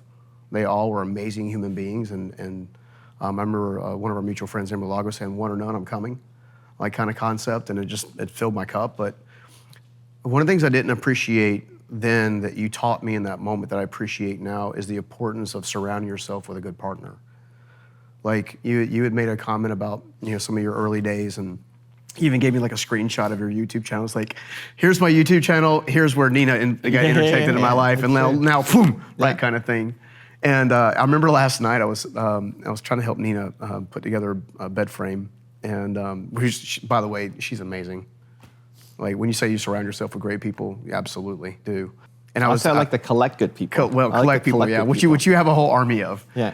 But I say all that to say that in that moment of duress in my mind, in my heart, like I was working really hard to try to impact lives. At the end of the day, like I don't need to do this from a monetary perspective. I do it because I want to do what you do, which is like I want to help people, right? And in that moment, I had never forgot that moment where you're like, hey, it actually makes a big difference in having a supportive partner in building out an endeavor, like to have them actually on board, meaning not only are they cheering for you, but they're actively trying to create ways to help and kind of be part of that. Just for a minute, if you don't mind, maybe share a little bit of your heart of why that was so important and how you learned that lesson yourself that you shared with me that changed my life. So I stumbled into it. I've been in 3 long-term relationships, right? Sure. Like 5 years now, like 11, 12 years. And I always saw what I was doing as my thing. So you're doing your thing, I'm doing my thing. And I think there's different phases of like somebody is like actively against what you're doing. They're, tolerant of what you're doing, but kind of passive aggressive to what you're doing. Like they're not happy about it, but they're, it's okay. They're supportive of what you're doing. Or they're your cheerleader. And it's like people fall into these 4 categories. And my other relationships were they're supportive of what I was doing. I didn't have passive aggressive partners or like actively against. But it's like even knowing the categories, it's like, it's like interesting. Where does my partner line up? Because I think the ultimate test is like if you can't support your partner's dreams, there's a problem with that in both ways, them you and you them. Right. 100%. But supportive is, I think, the bare minimum for our relationship. And there's some things that you might support them on that, may not be that big a deal for them, right? So it's like, Nina is at her acupuncture right now. Cool, I support that. It doesn't mean I have to like go cheer her on to go to her. But for their dream, for their thing, like if it's really important to them, I think you should be actively helping them. And the help might even just be a word of encouragement. It might just be asking questions. Like you may not be able to actually lend a hand. But in my previous relationships, it was just supportive, which is always, I just thought that's what it was. I'm crazy. You say I have a weird brain. I'm weird. I did not say weird. I actually used the word genius at one point, just for the record. Whatever, cool. I like weird. If my son says somebody called me weird, it's like, good, that's awesome. I think weird's a good word. All right, well, we'll use weird for you, since you like the word weird. But I just thought that's what a normal thing was. So I would go do my thing, and then I'd come back home. I was like, cool. And then I was doing an event just after I started dating Nina, and she's like, "Can I come?" Like, yeah, but it's like going to be super boring. Like, you don't want to come. We're just to talk business and entrepreneurship stuff. Like you don't. No, I just want to come and see what you're doing. Like, but like why? I mean, you can come, but it's like, I'm more worried for her. She's going to be super bored. It's like, I just want to see. It's like, okay, come. Cool. No problem. Come on out. And she sat in the front row. It's like, man, this is really cool that Nina's here, like watching this stuff. This is fun. This is a whole new world I didn't even know existed. And then, she became more and more and more involved. In the first 5 years of us being together, she had a job. She had she worked in HR at a 9-to-5 company. And I had no interest in her being an entrepreneur, or she didn't want to be one either. And then she just became more and more involved. And when we did our tour in 2019, we did 23 cities in 90 days. And I wasn't going to do it without her. I'm not going 90 days on the road by myself. Me and Danny for 90 days. That'd be especially after the accident. Let's go. He's got to drive as well, too. It'd be awesome. After the 90 days, she took a leave of absence from work and then never went back. It's like, wow, we work really well together, too. And Nina compliments, like, I don't think you necessarily have to work with your partner. I think it's the best. When people say, don't work with your spouse or your friends, I love working with friends and my spouse. Like, as long as you can communicate, I think it's the best. It is. I love it. I mean, I guess it just maybe how I interpret things, and I've never been burned and whatever, right? I don't get caught up on those things, but I think it's great. Nina happens to complement what I do in business super well as well. Indeed. All the details and organization and that's a Nina question. It's a famous line now. Like people ask me something like, "Well, that's a Nina question." I have no idea. Nina. And to know that's kind of been taken care of, and I don't have to worry about it. But even if she wasn't ever involved in the business, just having somebody be supportive of what I was doing, but then be a cheerleader and actively like, "Can I help?" Or "You're going to do great," or like Nina's not a speaker. She's but just cheering me on or wanting to come to things and being curious about what I'm doing and why was a shift for me. I had to get used to sharing. Because I just didn't think that was normal. It's what I was used to for the past 10 years of being in relationships. So I mean, and I made that graph for you. I got to find it now again. It's like it was 5 years or so of YouTube and not seen any. It was the YouTube analytic version. Exactly. Not slow the growth. And then from the date, like we got married, it started to take off. And it wasn't all Nina, of course, but man, you can do a lot more when you're in a cheerleader kind of relationship. And it's easy to, like people watching, you put that lens on your partner. Say, well, does my partner, which category do they fall into? Are they actively like working against me? Are they passive aggressive, tolerant? Are they supportive? Or are they a cheerleader? You can already kind of bucket. And for me, if they're ever anything less than supportive, like why are you with this person? But I would also put it on myself to say, well, where am I for them? And I don't think many people do that. Well, that's like what I I'm guarantee saying. people are watching right now. Yeah, it's easy to put the blame they're on. like, yeah, well, that person's, I'm out. I'm out of the relationship. Yeah, And then, And if you are not a cheerleader for their biggest things, for their dreams, what they want to go and accomplish, well, what are you doing? Yeah. And can you get there? And if you can't get there, then maybe you shouldn't be in that relationship either. Yeah. Right? It's a filter. I created that model mostly talking to Alex on who runs this place, through past relationships. Yeah. I haven't released it, or I guess we just did. Yeah, we just did. It's new Carmichael content. So, we'll write the book someday on that. That's right. But I haven't really done a lot of research or homework, or relationships is not really what I would think of as my expertise. It's just life experience. So that's where I came up with the model that served me and helped Alex, and maybe it can help some other people too. Yeah, dude, I love it. I want to publicly thank you for that moment. It has been a life-changing perspective. You and Nina know that I'm now in a pretty solid relationship, and Chas is incredibly supportive. Like, she's scheduling stuff for me. She's moving things around. She's got her own thing, her own brand we're building out, and all this kind of exciting stuff. But I was telling Nina last night, as I was kind of helping her with that thing, that like I can see now how powerful it can be if your partner or spouse is actually not just supportive, but actually wants to see you win. And it's been life-changing powerful. Just a distinction then, when you said surround yourself with good people, I said, no, I collect good people. That's the difference for me of, okay, Stephen, I like Stephen. He's going through a tough time right now, like we all will or have been. Let's hop on a call. Like, it's not just being around, but like, I want to see if I can help.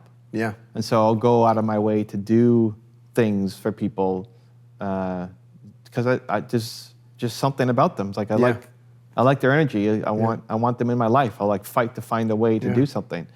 I see it as a much more active role in trying to collect good people. Yeah.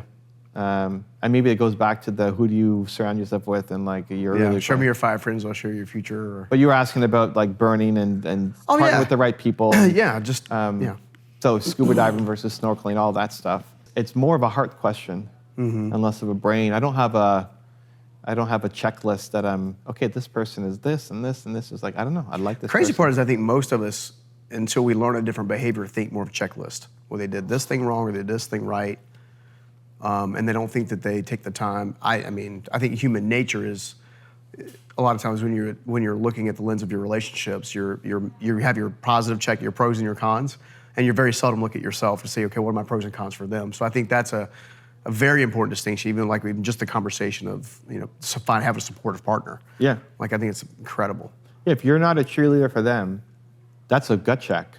Yeah. Like, well, either you need to get your act together, or you're in the wrong relationship. Yeah. Well, limited time we got left, I want to touch on entrepreneurs. We've actually been talking about this the entire time at different levels at different times. What do you think is standing in most entrepreneurs' way? And now that you've worked with countless entrepreneurs, what do you think that they struggle with most? Lack of belief. Yeah. I mean, that's the way, that's the lens through which I operate. So it's always lack of belief. I think the greatest gift you can give somebody is your belief in them. That's very true.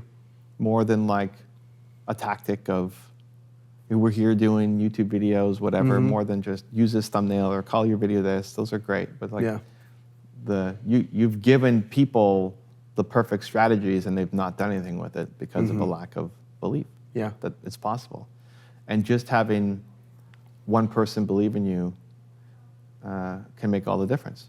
And what I learned from Jordan Belfort, I'll be back to Jordan, even though he went to jail, and the guy's not happy with me, is people don't need to believe that they can do it. All they need is for them to believe that you believe they can do it.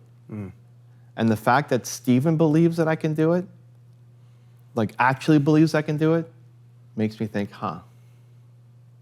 maybe I can do it. That's all they need. Yeah, I love that. It's funny, you think you have a signature quote or signature line that like, and then it just gets used in different ways by all kinds of people. But my version of the story is my belief is that the greatest purpose in life you'll ever have is serving the person you used to be, which we've talked all about during our time together today. If you could put your hands on 3 things that are 3 reasons that you love entrepreneurship so like as much as you do, because you put a lot of time and energy into developing entrepreneurs. I mean, these are people that create something from nothing. So what is it about entrepreneurs that you appreciate or love so much? So my version of that quote is your purpose comes from your pain. You know, whatever you struggle with the most is what you want to help other people through. So I love entrepreneurs. There's a head part of it, but the heart is that was me. Yeah. I'm an entrepreneur, and I struggled, and I was making no money, and I quit on my business partner, and then went back the next day, and luckily he let me back in. You know, like it sucks, and I just wanted to make life easier for other entrepreneurs. Like at the end of the day, that's the emotional reason. You could say like, I think entrepreneurs are going to solve all the world's major problems. I don't pay attention much to politics and government, and like it's never really hurt or helped me, honestly.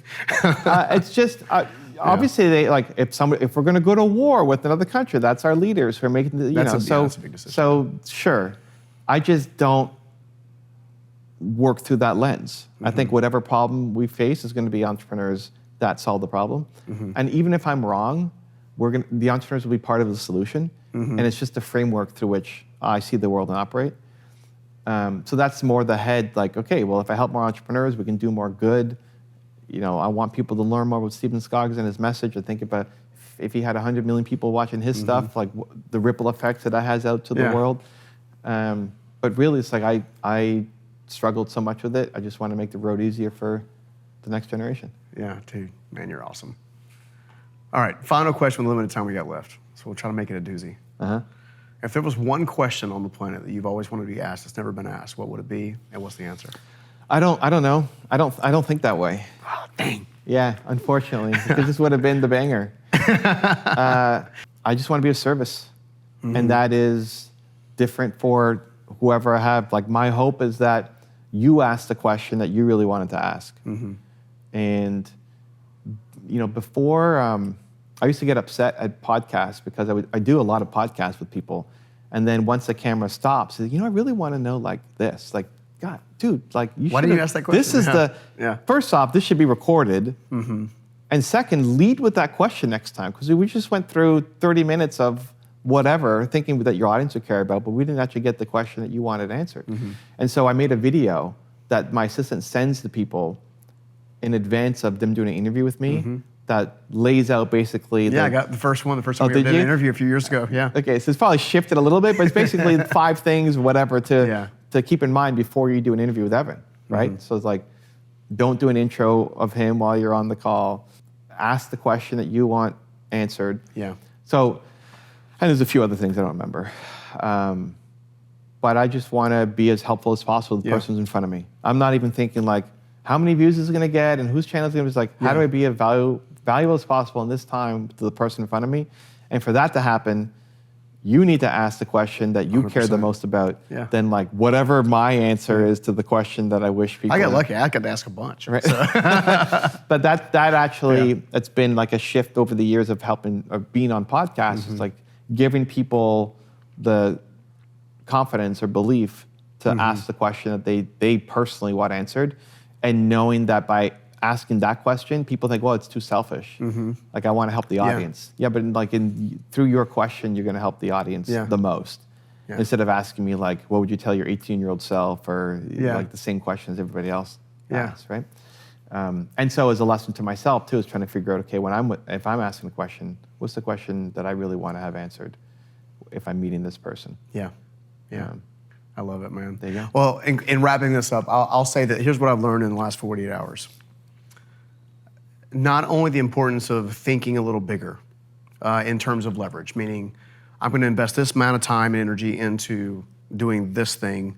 Let's make sure it has a viable return for the amount of energy and leverage. Make sure it's positive on the upside. But more importantly, I think a byproduct of that is not only dreaming a little bigger, but also believing a little bigger. Because in order to dream bigger, you got to believe that that dream's possible. And you challenged me in the last 48 hours to think and dream bigger. And for that and all the thousands of other things you've done, connecting all the different amazing people you've connected me with, I give you my extreme gratitude. I love you, brother. And if there's anything I can ever do to serve you, I'm in it to win it. Ladies and gentlemen, Evan Carmichael. Amen. Let's go. Evan, it's a pleasure to be here. Thank you for having me, man. Cool, man. Evan, looking forward to it. Yeah, truly. Happy to be here. So today I just want to go over just a little bit of your story, man. Just hear your journey. I don't know if anyone's really dove into that with you, so just want to explore some of your journey with you. Let's do it. Cool. So as a kid, we're gonna rewind back a little bit. Oh, we're going way back. We're gonna start at the beginning. I'm curious, did you find yourself having any sort of were you drawn to anything? Do you have an intuition speak to you of like, I'm not really finding my flow in school, but I am drawn to these certain things? Wow. Okay. How? Give me a time frame. For sure. Like we're going like high school. Or we're 15 plus. 15 plus. Yeah. Is that high school? Yeah, ish. Start of. Like the developmental stages of life. Did you ever have like an intuitive thought or calling? Anything that you're drawn to? I was always a weird kid. Yeah. And I'll go younger, and then you can pull me into wherever you want to go. For sure. I had undiagnosed hearing issue, so I couldn't hear properly. Right. And my teachers all thought I was stupid. And I would hide under my desk, like in class, I'd sit under my desk. Right. Because I couldn't hear the teacher. But I couldn't also explain, I was too young to even explain like what was going on. Right. And then they found out that I had a hearing issue. They had a bunch of fluid in my ears that they gave me tubes to like drain it out. I was like, oh my God, I can hear again. Wow. But I was super introverted, super shy, always thought differently than most people. Yeah. And my parents gave me cover, which I was appreciative of. Totally. So I remember being in, I forget what grade it was. I'm going earlier in high school, but That's all good. I was asked to do a painting. Yeah. And it was like the instructions were like paint a window, like you're in a living room with a window and curtains and a boat. And so I did it, but the teacher wasn't happy with how I did it. And I got a bad mark on it. And then my mom went to go meet with the teacher and me, and she said, well, what were the instructions? And she's like, well, he did what you told him, basically blaming the teacher instead of blaming me for I followed the instructions even though I didn't do it the same way that all the other kids do it. Right. And that, I mean, honestly, that could have crushed me. That could have made me feel like a super outcast, and I was. For sure. But at least within my own family structure, I was encouraged and supported. And my parents always leaned into the things that I was curious about and supported it, even when like it didn't make any sense. So, I wanted to be a baseball player in the season and a police officer like in the off season. Like nobody does that, right? Right. They would take me to baseball games. They would. I was selling baseball cards. Like my first business was baseball cards. Nice. You're flipping them? Flipping baseball cards. Nice. 92, 93, I was 12, 13 years old. We're in Toronto. The Blue Jays, our baseball team, won the World Series back-to-back. So it was like the height of baseball card season, but also here in Toronto, baseball was everything because our teams were winning the World Series. Yes. And so they supported me. Like we would drive a couple hours every weekend to this big baseball card convention that I would sell baseball cards with.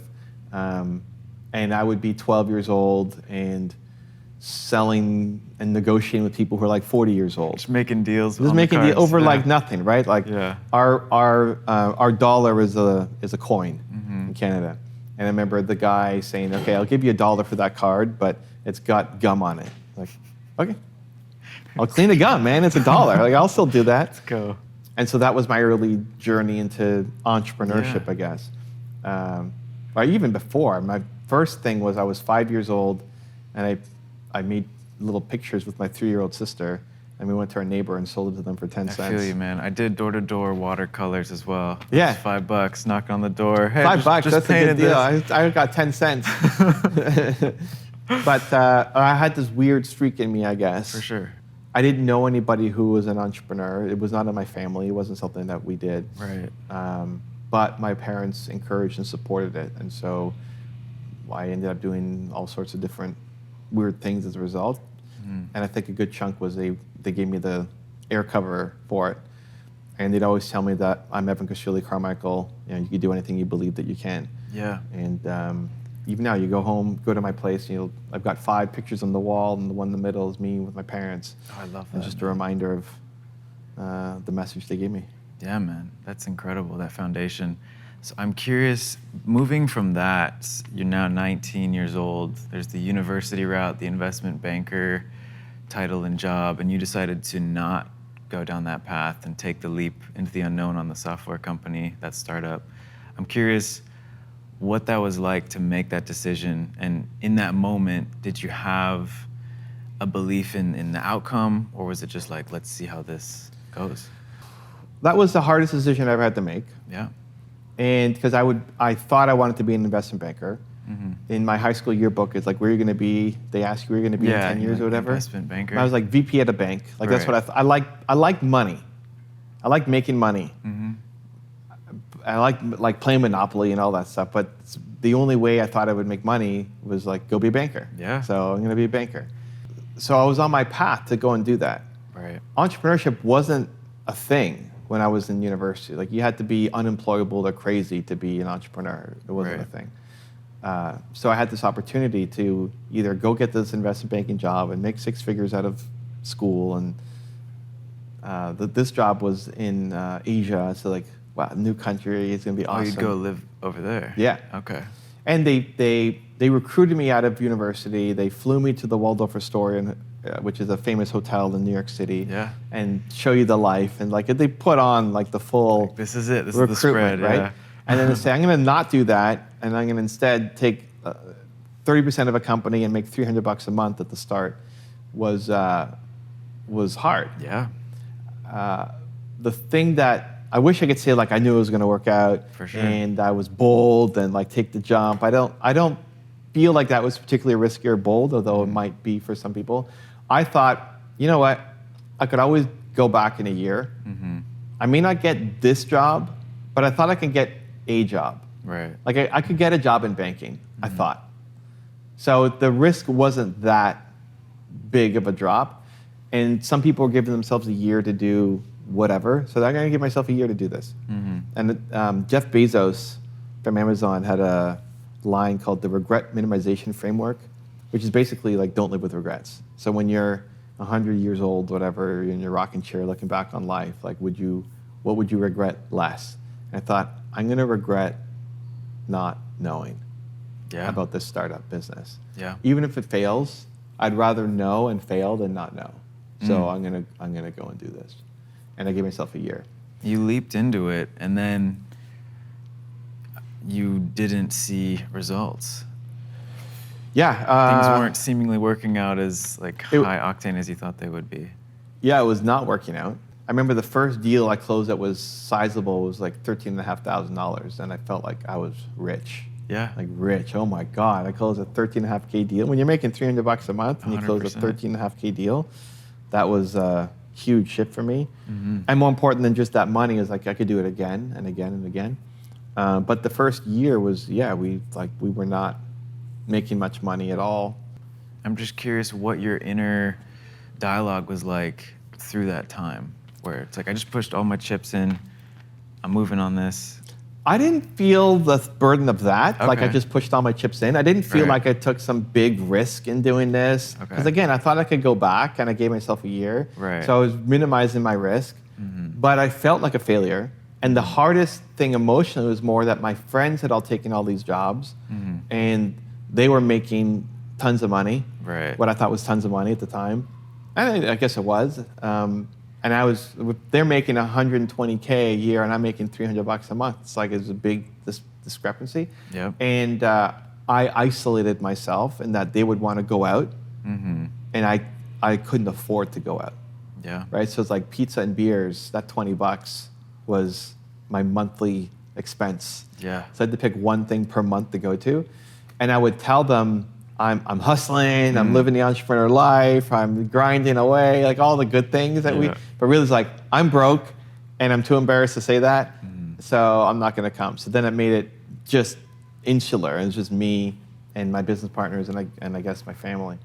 And I'm sure if I told them, hey, like I'm not making money yet, somebody could have spotted me, or we could have done something cheaper. Like I'm sure I was just too embarrassed and too ashamed of my lack of success. But it wasn't because I regretted, like I still gave myself a year to go off and do this. So it's like, okay, well, we're just gonna keep going and see what happens. Can you speak to the essence of progress over perfection, linking to selling the software company and not landing that larger deal at first? Yeah, I'm trying to remember where that even started. Like when I first, a lot of the things that I've learned have been in evolution. So like what moment that I start valuing progress over perfection? It's a good question, Evan. You guys were looking at being acquired by a larger software company, and you were making sure all the back end was seamless and perfect before you went to go pitch, and then they ended up acquiring someone else. And so the core lesson was progress over perfection. It doesn't have to be perfect, just get it done. Well, I started getting rid of my perfectionist. I'm a perfectionist by default. And a big chunk of that isn't from a good place, it's from a negative place. It's like I don't want to disappoint people, so I'll just keep working on something to make it perfect before I'll Release present it to them. the world. Yeah. But then, I lost a $40 million deal when I was 20 or 21, because we were having too perfect a plan. You want me to tell the story? I do. Oh, I'm ready for it, man. Okay, so there was a lot of acquisitions happening in our space, and so we had a window to potentially sell our company or wait another 8 years for the next cycle to come through. And so they go, who's most likely to buy our software? It was a biotech software company. And we identified a couple of key industries and players that we thought might buy our company. Right. And I spent the whole summer working on the pitch, the plan, like how we would integrate, why it makes so much sense for us to be bought by them. And we got the industry right, but the company wrong. So we went after the number one company in the industry. It was like multi-billion dollar company. And we actually got a hold of them and they said, well, not interested. Like, what? It's like, it's perfect. How are you not interested? Like, this doesn't, like, I was shocked because it was perfect. But by the time we went out, it was perfect. I thought it was perfect. I spent the whole summer working on this thing, and now we're finally going, and it's perfect. And they said no, and I couldn't believe that they said no. I was like, okay, well, like, now what do we do? And so what I missed, and it's also me not just knowing enough, was the number 4 company in the industry had just raised $800 million to go out and buy companies. When you're looking to get acquired, it's usually not the number 1 player who does the acquisitions because they're already number 1. It's the smaller guys who want to become number 1 and they want the growth by acquisition. I know that now, but I learned it was a painful lesson at the beginning. And so the number 4 company raised all this money, was doing acquisitions. We tried to pivot to go talk to those guys, and we did, and we got a meeting. And they really liked what we had to sell. And it ended up coming between us and our biggest competitor in the industry. And they had already been talking to our biggest competitor for a couple of months, doing the due diligence to buy them. Everything. While I was prepping for the other company. And at the end of the day, they said, there's pros and cons. We love you guys. We love your software. We love how easy it is to use, and we love these things. It's not, we love these other guys for different reasons, but the biggest thing is, like, we've already been doing the due diligence with them, and we need to move fast, so we're going to buy them and not you. And they bought them for $40 million. Wow. If I had been there 3 months earlier, it doesn't guarantee us a deal either. Like, it doesn't mean that they would have gone with us. Right. But again, like, if it was a 50% chance, 50% chance of $40 million, you know, I would have, like, those are some good odds. I'd like that because we were it was just us and the other company. We were the last 2 in the deal. Right. So we ended up selling to a different company for less than $40 million. Still did well, but wasn't $40 million. Right. And that was just a hard lesson learned that, okay, don't be perfect. And it would have been better to to get out there and at least know if we were out sooner. And so I'm a recovering perfectionist and still trying to learn how to release things sooner, even though it's not perfect. I feel you, man. Yeah. I'm curious, transitioning from, you did have success in the software world then. You built a company and you successfully sold it. Yeah. Transitioning into the VC arena, the next stage of life after that company build. I'm curious what skills transferred over, because you did have a successful run in the VC arena.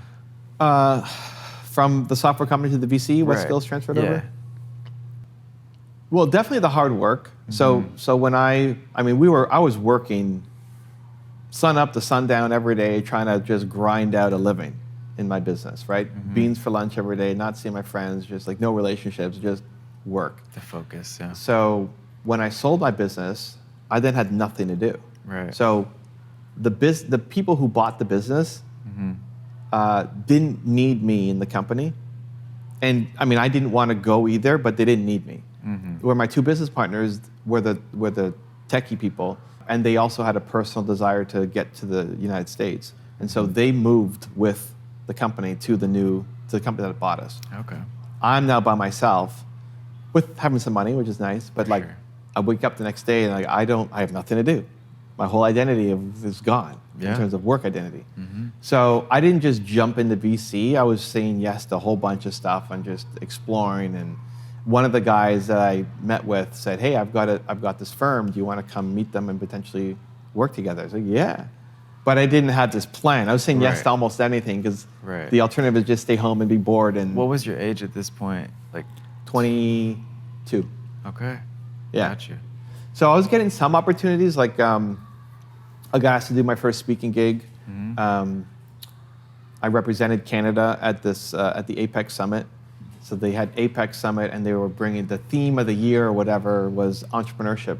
And so they asked me to represent Canada as the young entrepreneur delegate to this event. That's amazing. And like, okay, I'm not a speaker. I mean, but because I'd sold the business, got some media attention, whatever, young entrepreneur success story, yada, yada, yada. So they invited me to go to this thing, which is cool. It's my first time ever speaking. Yeah, how many people were you speaking to? How many people were there? A couple hundred. It's not giant, but not like a tiny room. For sure. And I'm nervous out of my mind, and but it was a great experience. So I was starting to get some interest, but I also didn't even think of that as a career path. Right. I had no idea. And so I started making some website content. I started saying yes to opportunities. The VC thing came along, and then I ended up sticking with them for 2 years or so and just learning about. I never had to raise money for my business. We got acquired before we needed to raise money. Okay. So in the path is usually, okay, you can grow slowly, or you can scale through capital, or you get acquired. And so we never needed to raise capital. We got bought before we needed. So, but I was curious about it. It's like, okay, yeah, I'll learn about the VC industry. So I think being curious about it helped. I was just working my face off and just being used to it. It was actually like lighter hours. Working at the VC, which was like a heavy work week, was lighter than what I was used to working for your own business. For my own business, because we were just like every waking hour just working on the business. So this is relaxed mode. While in my extra time, I worked on my website and in my speaking or whatever. I'll just see opportunities. You know, like I'm curious, and so inside of the curiosity, you start seeing patterns and seeing things other people don't see. I only knew one industry, which was my business at the time. But the more I get exposed to different industries and different businesses, the more pattern recognition starts to kick in. Right. I just studied and learned, and it led to a lot of creative ideas. Mostly for that business, I was a sponge. So the three founders were all in their 60s or 70s. Okay. And you were like 23, 24? I was 22. That was 22 to 24. Okay. And these are OGs in the game. They knew the street. It was kind of a retirement job for them. They didn't want to just retire. They wanted to be at home doing nothing. So they still did the work, but their massive connections, they knew the street. They knew all the investors. What they didn't know were the entrepreneurs. They weren't speaking, they weren't grinding, they weren't meeting the new entrepreneurs coming up. Yeah. So, okay, I'll do that. Yeah. So I went and I met a bunch of entrepreneurs. I'll funnel deals to you, and I help bring in deals for them. And then when I brought in the deal, I helped see how they broke down the business and what they looked for. And so I was only used to working with my single business, and now I got exposure to all these different industries. They would touch, except mining. They wouldn't do mining. Right. So I don't know anything about mining. That's the only one. But every other industry, like we have deal flows coming in, just seeing how quickly they dissected the business plan, picked up on the pattern recognition. And because I was young and a sponge, they also had kind of extra free time, they would pour into me and like teach me. That's amazing. All these things. Wow. So it ended up being a great scenario for everybody. But I don't know that I brought a ton in, apart from just being a hard worker and being curious. And then they poured into me and taught me a bunch. And you had that insight from being a founder to be able to relate to these other entrepreneurs. I helped a bit, yeah, for sure. I mean, I don't think I taught my VC people much. Like they were more teaching me. But like in the acquiring of the deals, like you could. Yeah, I could say I sold my business, and here's my story. What they were more curious about was, okay, we need to raise $20 million. How do we do it? Like, okay, I can. I didn't have the answer, but I could get them the answer, right? Like I work with this company. Here's what we do. We raise money, and I've never raised $20 million, so I couldn't tell you how to do it. But these guys have done it. So do you want to meet them? The connection right? is And they're made. like, yeah, we want to meet them. And it's a pretty easy sale. I mean, at least to get the meeting is not that difficult. And then I got to see how they operate and how they deconstructed the business and how the founders explained what they were doing, and then how the VCs kind of tore it apart and what they look for. And VCs and founders don't necessarily look for the same thing. That's fine. But even understanding that dynamic and I got to sit in all the meetings and just be a sponge and learn. So yeah, I think just grinding it out. And I think being an entrepreneur helped me a little bit in making those connections, but not that much. Right. You know, like I told my story a little bit, Yeah. but it's more, okay, you need to raise $5 million. These guys have done it. Do you want to meet them? And if it had to be at least $500,000. If they don't want if they wanted like 50,000, it's not worth the time for VCs to even look at. So as long as they wanted at least $500,000 and they had a business, it's not just an idea on paper. Right. That was most of the problems like that I had to filter through. I had to bring them good deals where most people just have an idea and they want $5 million for their idea. Like, okay, you're not going to get that funded. You have to have an actual business. But assuming you met the criteria, you had over $500,000, need over $500,000, you had an existing business, they may not want funding or they may not need it right now, but they're still open to learning about it. Right. And so I don't think me being a founder had that much of it. Like I could pump myself up a little bit and make the case, but I don't think me being a founder did much. I don't know. I got you. Transitioning into your start with YouTube.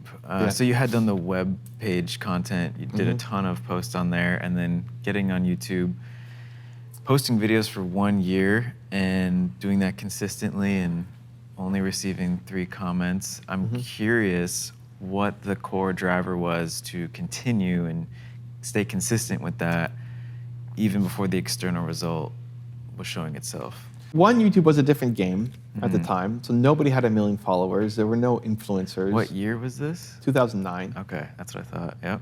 Nobody, I mean, some people had some videos up, but it was really just a place to put your videos. Like if you're a speaker or whatever, you would have, if you look at the OG speakers, they all have YouTube channels, and some of them older than mine, but it was just a place that you put your content. It was never discovery, and education was a weird thing on YouTube. YouTube was more kind of what Instagram is. It's like inspirational videos or stupid videos. Like the first video is a guy at a zoo, and it's just, this is stupid. Why am I here as an entrepreneur? People are like, how did you know it was going to work out? I didn't. I didn't know it was going to work out. But one of the things that's always helped me is, how do you keep going after 1 year and like 3 comments? And the first comment was my mom, the second was my sister, and then the third was some random guy. So it's really just like 1 comment on my first video in a year of it being up. Right. Now that video has more comments, but it's because people want to go back to the first video and see. So it's like it's not real, right? It's just curiosity at this point. But I always just focus on who I am serving instead of who I'm not. So, you know, if 50 people watch the video, this is a prescriptive strategy people can use, but I don't know why I just defaulted to this. Like 50 people saw my video, oh my God, that's 50 people, dude. That's crazy. Yeah. 50 people saw my video. Like if you were gonna speak in front of 50 people in a library or something, you'd be jacked up, you'd be nervous. You'd be like, okay, I gotta deliver for these 50 people, right? We got Mastermind tomorrow, we got 20 something people. I'm nervous to go speak to 20 people, right? It's gonna be great. So I always saw that people see 50 people and then they say, oh, it's not working. Yeah, but what if you assume that for 2 of those people, it's like a life-changing video? So that helped me. Maybe that came from my parents, or maybe I need to lie on a couch and figure out how to pull that out. Yeah. I don't know. I'm just like why I defaulted to that. Right. Because I never thought like I was a failure. In looking at the numbers, I never felt like a failure. Right. So I didn't have this moment of crisis, like maybe I should quit YouTube. I think part of it's because nobody else was having massive success either. So there's no comparison to say, well, he's here and I here, therefore I suck. Not in the early days. But then also I just valued who I was serving and didn't focus on, obviously I want to grow and improve. For sure. But who are we serving? And if 50 people watch it, that's cool. Like, let's keep going. Coming from a place of how I can help, how I can serve people, I haven't watched your initial content, I'll be super honest. But I'm curious, what was the transformation like? Did you feel like as you got in the flow with it, I looked at the stats, it was over the first 5 years, it didn't seem to really like go exponential. Yeah, it's pretty rough. And you kept going, and I respect that consistency. And yeah, so why? Or I'm just curious, like, was that the core ethos of like, who can I serve that kept you going for that initial 5 years of consistently putting out? I just felt like not even who can I serve, but that it was serving. You know, like 2,000 people. I had 2,000 subscribers after 5 years, I think it was, I don't look back. So like I had to put that number up there because people keep asking me like, what was your growth? Yeah. Most of I live more in the present. I'm like 85% present, 15% future, and like 0% past. Yeah. So I don't remember these things looking backwards. So I think it was like 2,000-ish after 5 years. But I didn't feel like a failure for the subscriber number. I didn't like my own videos. So it was 350 public videos before I didn't absolutely hate my videos. I couldn't watch my own videos back. Right. Too critical. Look at the video, like, oh my God, you suck, this sucks, this is all terrible. But people still were watching it, so okay, I just won't watch it, but they can. So it'll help them, but I'm not gonna watch myself back. Yeah. And it was 700 videos until I inspired myself. Until like I made a video. And I remember I was at an event, a mastermind that I was hosting, and I got so upset leaving because I felt like I was giving people exactly what the right answer was, but nobody was listening. And I just got too frustrated. So I came home and I just made a video about it. And I'm like sitting on the floor and I just put the laptop like on the bed and I'm just ranting for 15 minutes or whatever. I gotta find that one. And that was the first video I looked back, I was like, man, like, hey, I can make videos. This is great. Yeah. 700 videos later, 700 public videos, right? So like, why keep going? Well, it was helping people. So I never thought about quitting the channel. And I felt like I was failing myself with the skills, but I never felt like the whole thing was failing. But I also didn't know it was gonna work out. So it was never like, okay, if I just keep doing this, man, come 2024, I'm gonna be crushing it, right? No idea. You weren't setting like that blueprint up. Yeah, I'm way more thoughtful and strategic now, obviously, but at the beginning it was just, I just wanna serve.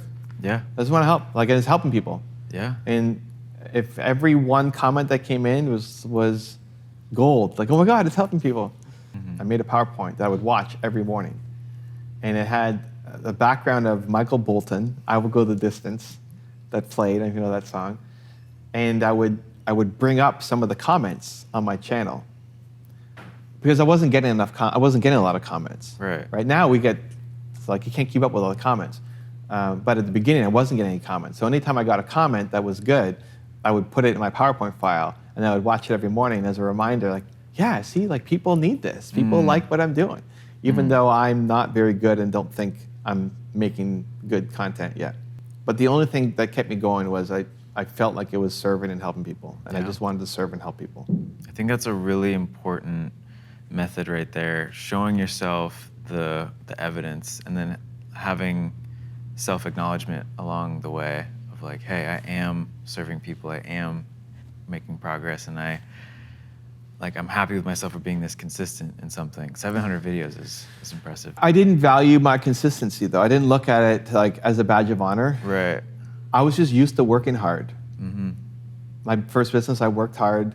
VC business, I worked hard. So YouTube, I'm gonna work hard. My website, I was just, now I can look back and say, okay, yeah, my identity, like I would like to work hard on things that I care about. Mm-hmm. But in the moment, I wasn't like, okay, but at least I got 700 videos up. I'm working hard. Right. It wasn't in my mental model at the time. It was just, this video might help another 70 people. So. Mm-hmm. It was like full process focus and coming from a place of who can I impact positively. Yeah, I hope it helps. I hope it helps somebody. It's helping people. We're getting a couple hundred views. It's helping people. Keep going. I love your quote of this inner mantra of I do difficult things. Yeah. Like leaning into leaning into the discomfort of things consistently to then build up that muscle of immediately doing the tough thing first. I'm curious, like, it sounds like that was forged very early and just kept going. Man, where did that start from? Probably. I think a lot of these things were kind of forged early and only got vocalized. Mm-hmm. When you look back, the dots can connect and align, but it wasn't a game plan that I was trying to follow. Like, I do difficult things now is, okay, it allows me to be more strategic going forward, but it definitely took time to develop. Where did I do difficult things come from? I mean, probably my parents, and just all the hard work of making the first company happen and struggling and it not working, and just keep going at it. But I can't pinpoint the moment where I started to say I do difficult things. It's like, this is what I want to teach people. This is like my own mantra to myself. Like getting over the hurdle of, being nervous about making your first video, let alone the first 700, and consistently doing that and overcoming that internal dialogue of, I feel butterflies or. For the first video, I didn't tell myself I do difficult things, for sure. It was literally just do it. Yeah, it definitely came later than that, for sure. Yeah. The first video, I did all the same mistakes that most people do. Like, I thought I wanted to be perfect. I wanted it to look good. So I had my friend, Mark Drager, who had a video production company, come and spend the day with me to film one video where we ended up doing mostly B-roll anyway because I was stressed out about memorizing the lines. If you go back and watch my first video, I will. I'm in a suit. Okay. I'm sitting down, tie all the way to the top, stressed out of my mind to try to memorize like some key. It's not a long video, and I'm only on camera total time for like a couple minutes. But I'm trying to memorize the lines, and I suck at memorizing in general. And so we ended up doing mostly B-roll of me reading a script, and then like some inserts of me on camera. And then I realized I can't spend a day to make a video each time. I can't have Mark come out each time and do this. It's not gonna work. So at least I have my entrepreneurial mind going. So then I borrowed a video camera from my friend and made the next couple videos, making all the mistakes, like window behind me, super backlit, no light on my face, right? Just silhouetted. It's so bad, right? Yeah. No microphone, all the mistakes, Yeah. right? And then I watched it back in the edit. It's like, oh, right, wow, you can't even see my face. But there's so much light in here. Why can't you see my face? It's like, yeah, you need the sun on your face, not behind you. Like all the things you don't know. The production things, yeah. And then I got a little flip camera. I don't know if you remember those. These little cameras that I remember. I would put on a bookcase. Yeah. And film me. And what I didn't notice was like I would film it, but then there's still a little wobble as it's like adjusting. Yeah. Because you touched it and then it's got to settle. But I would touch it and then I couldn't notice the wobble. Right. But I would just touch it and then film. Yeah. But then the whole intro is like, it's like you're seasick watching me. So I was like, oh, wow, okay, don't do that next. So all these little, on top of me sucking on camera, right? All the production stuff I'm trying to figure out.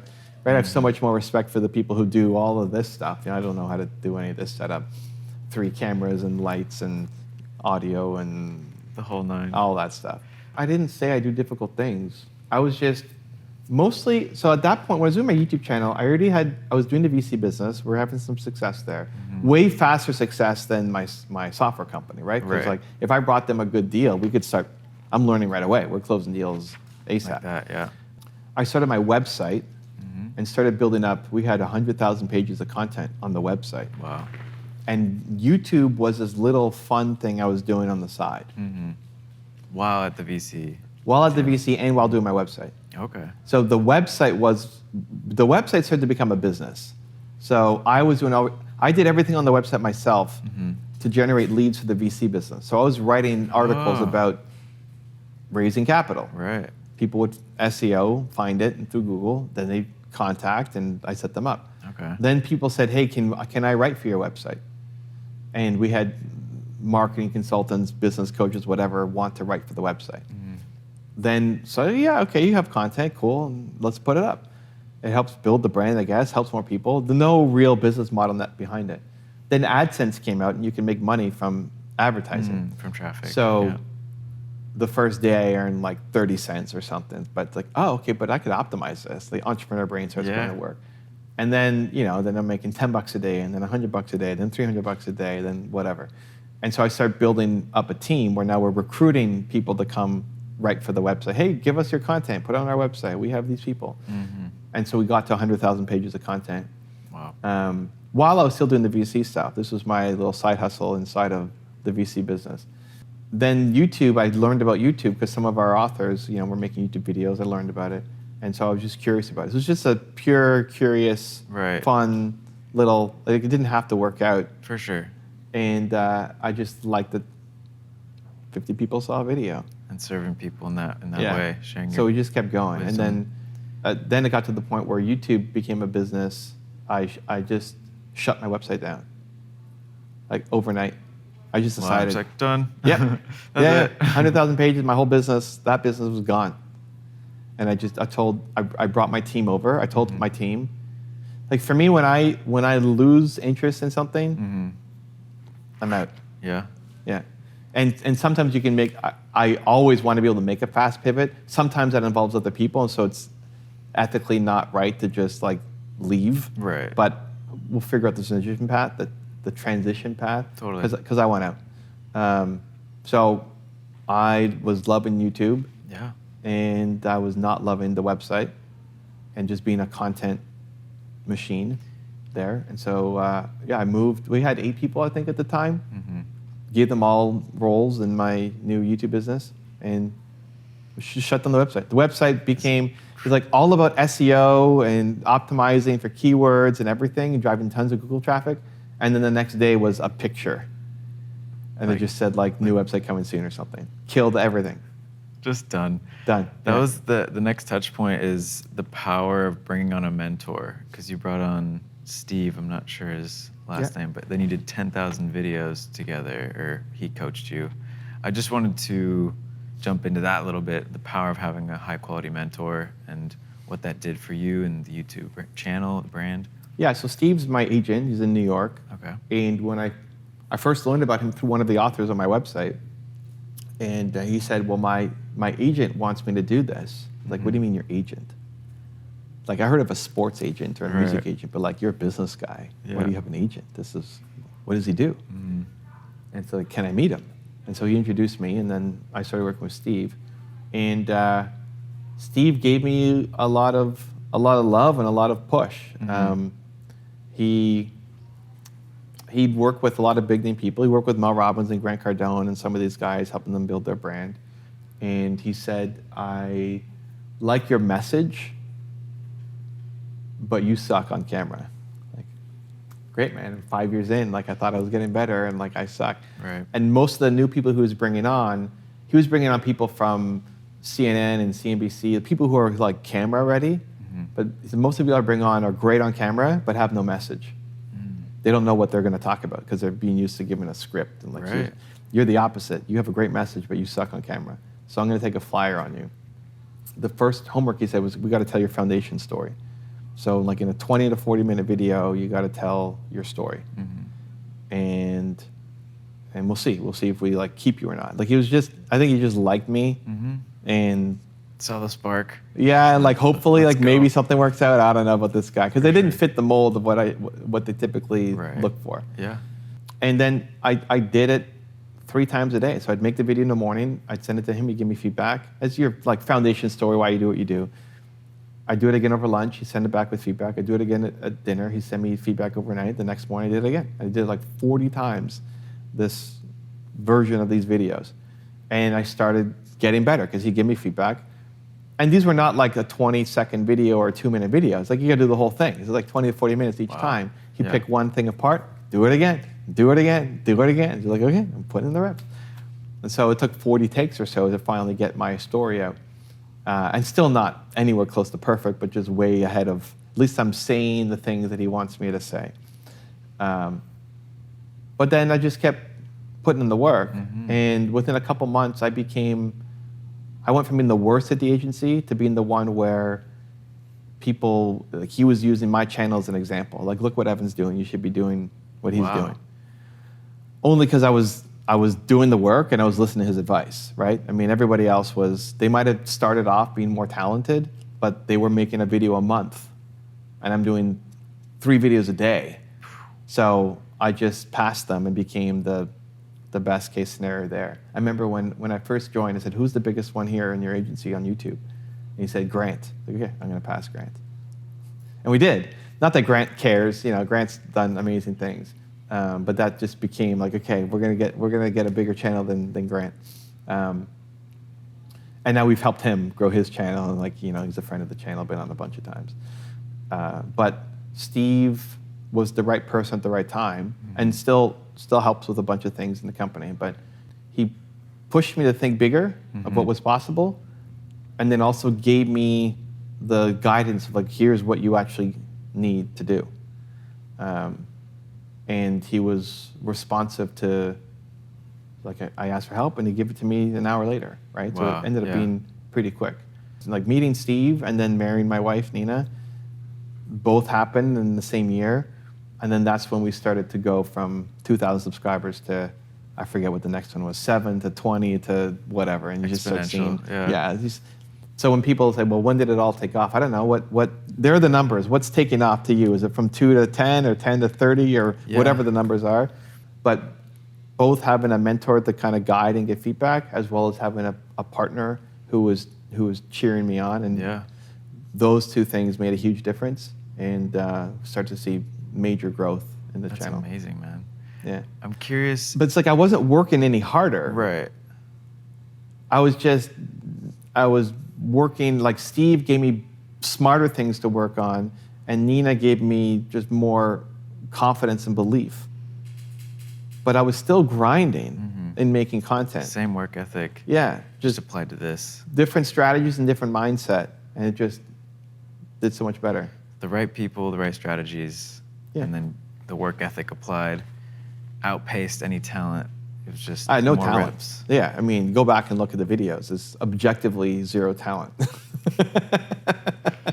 Like anybody in the space would look at that and say, that's going to be a star right there with this wobbly phone and like can't talk properly to the camera. Yeah, for sure. Time invested in doing the work, man. I'm curious if you had any wisdom for anyone that's looking to go from 0 to 1, meaning that they're about to embark into the unknown and maybe they're afraid to take that leap, to not go the standard route and to take the bet on themselves. What, core wisdom could you share there? Well, that being afraid isn't a good enough reason. Like you just start there with the question. Like what advice would you give to somebody 0 to 1, but they're afraid to take the leap? Well, I don't accept that fear is a good enough reason. So, and if you just thought about it, like, what's the life that you're trying to build? And the fact that you're afraid is the only thing holding you back, really. At the end of the day, it's mostly fear. You can come up with all these, I don't know what camera to buy, I don't know you could figure out almost anyhow. If you dig deep enough, they're just afraid. And so you've accepted that fear is a good enough reason for you not to do this thing. And I want to constantly challenge that, at least for myself. Yeah. Leading by example with belief, deep inner belief.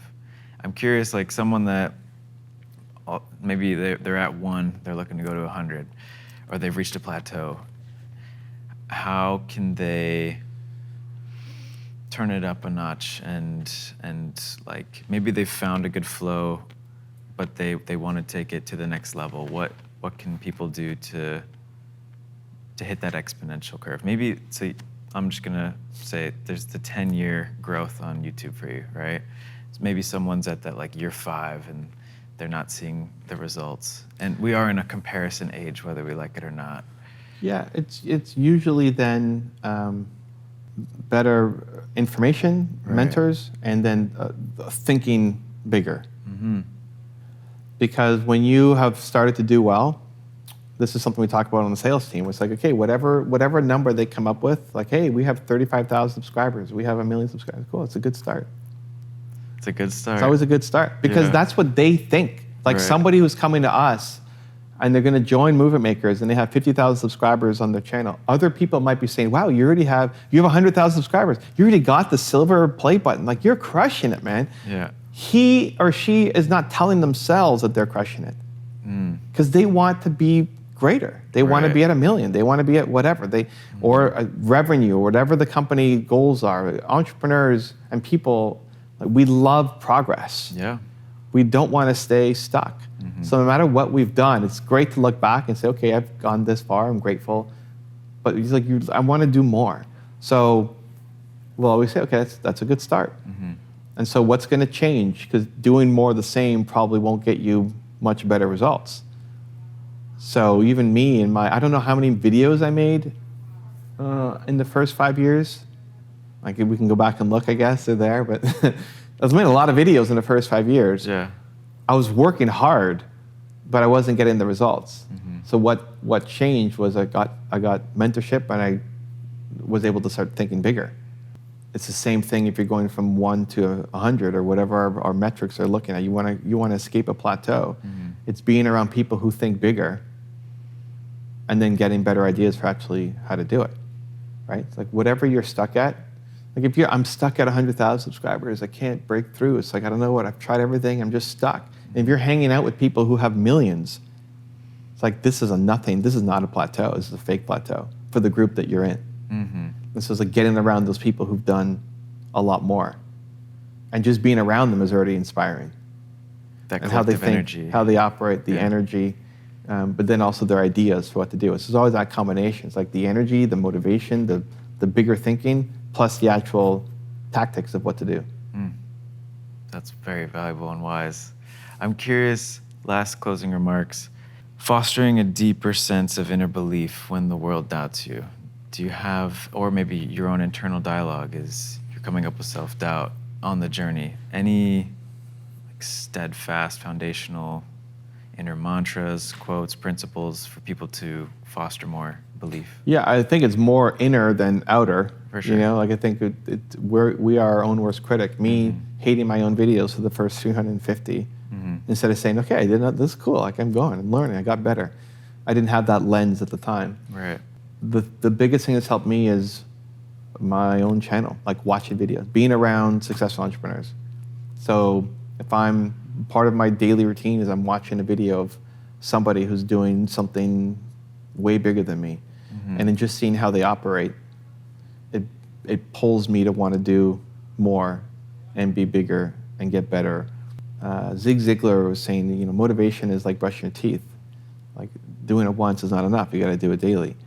And so no matter how great today is awesome, do an interview, tomorrow you wake up and you're starting over again. Right. So I need that injection. And so whatever problem I'm facing, if I then watch Elon Musk or Steve Jobs or whoever, like, man, this is not a problem. Like this is a baby issue. Not in a negative way, in a way that pushes me forward. Right. But I think you need the push. Most people will push themselves down. And people say, don't compare yourself to other people. Right. I think that can be true if you push yourself down. I like to use it as a push forward. Say, well, that's possible. I may not get that far, but like I could do a lot more than I'm doing right now. So that push forward is possible. But I think you need the push.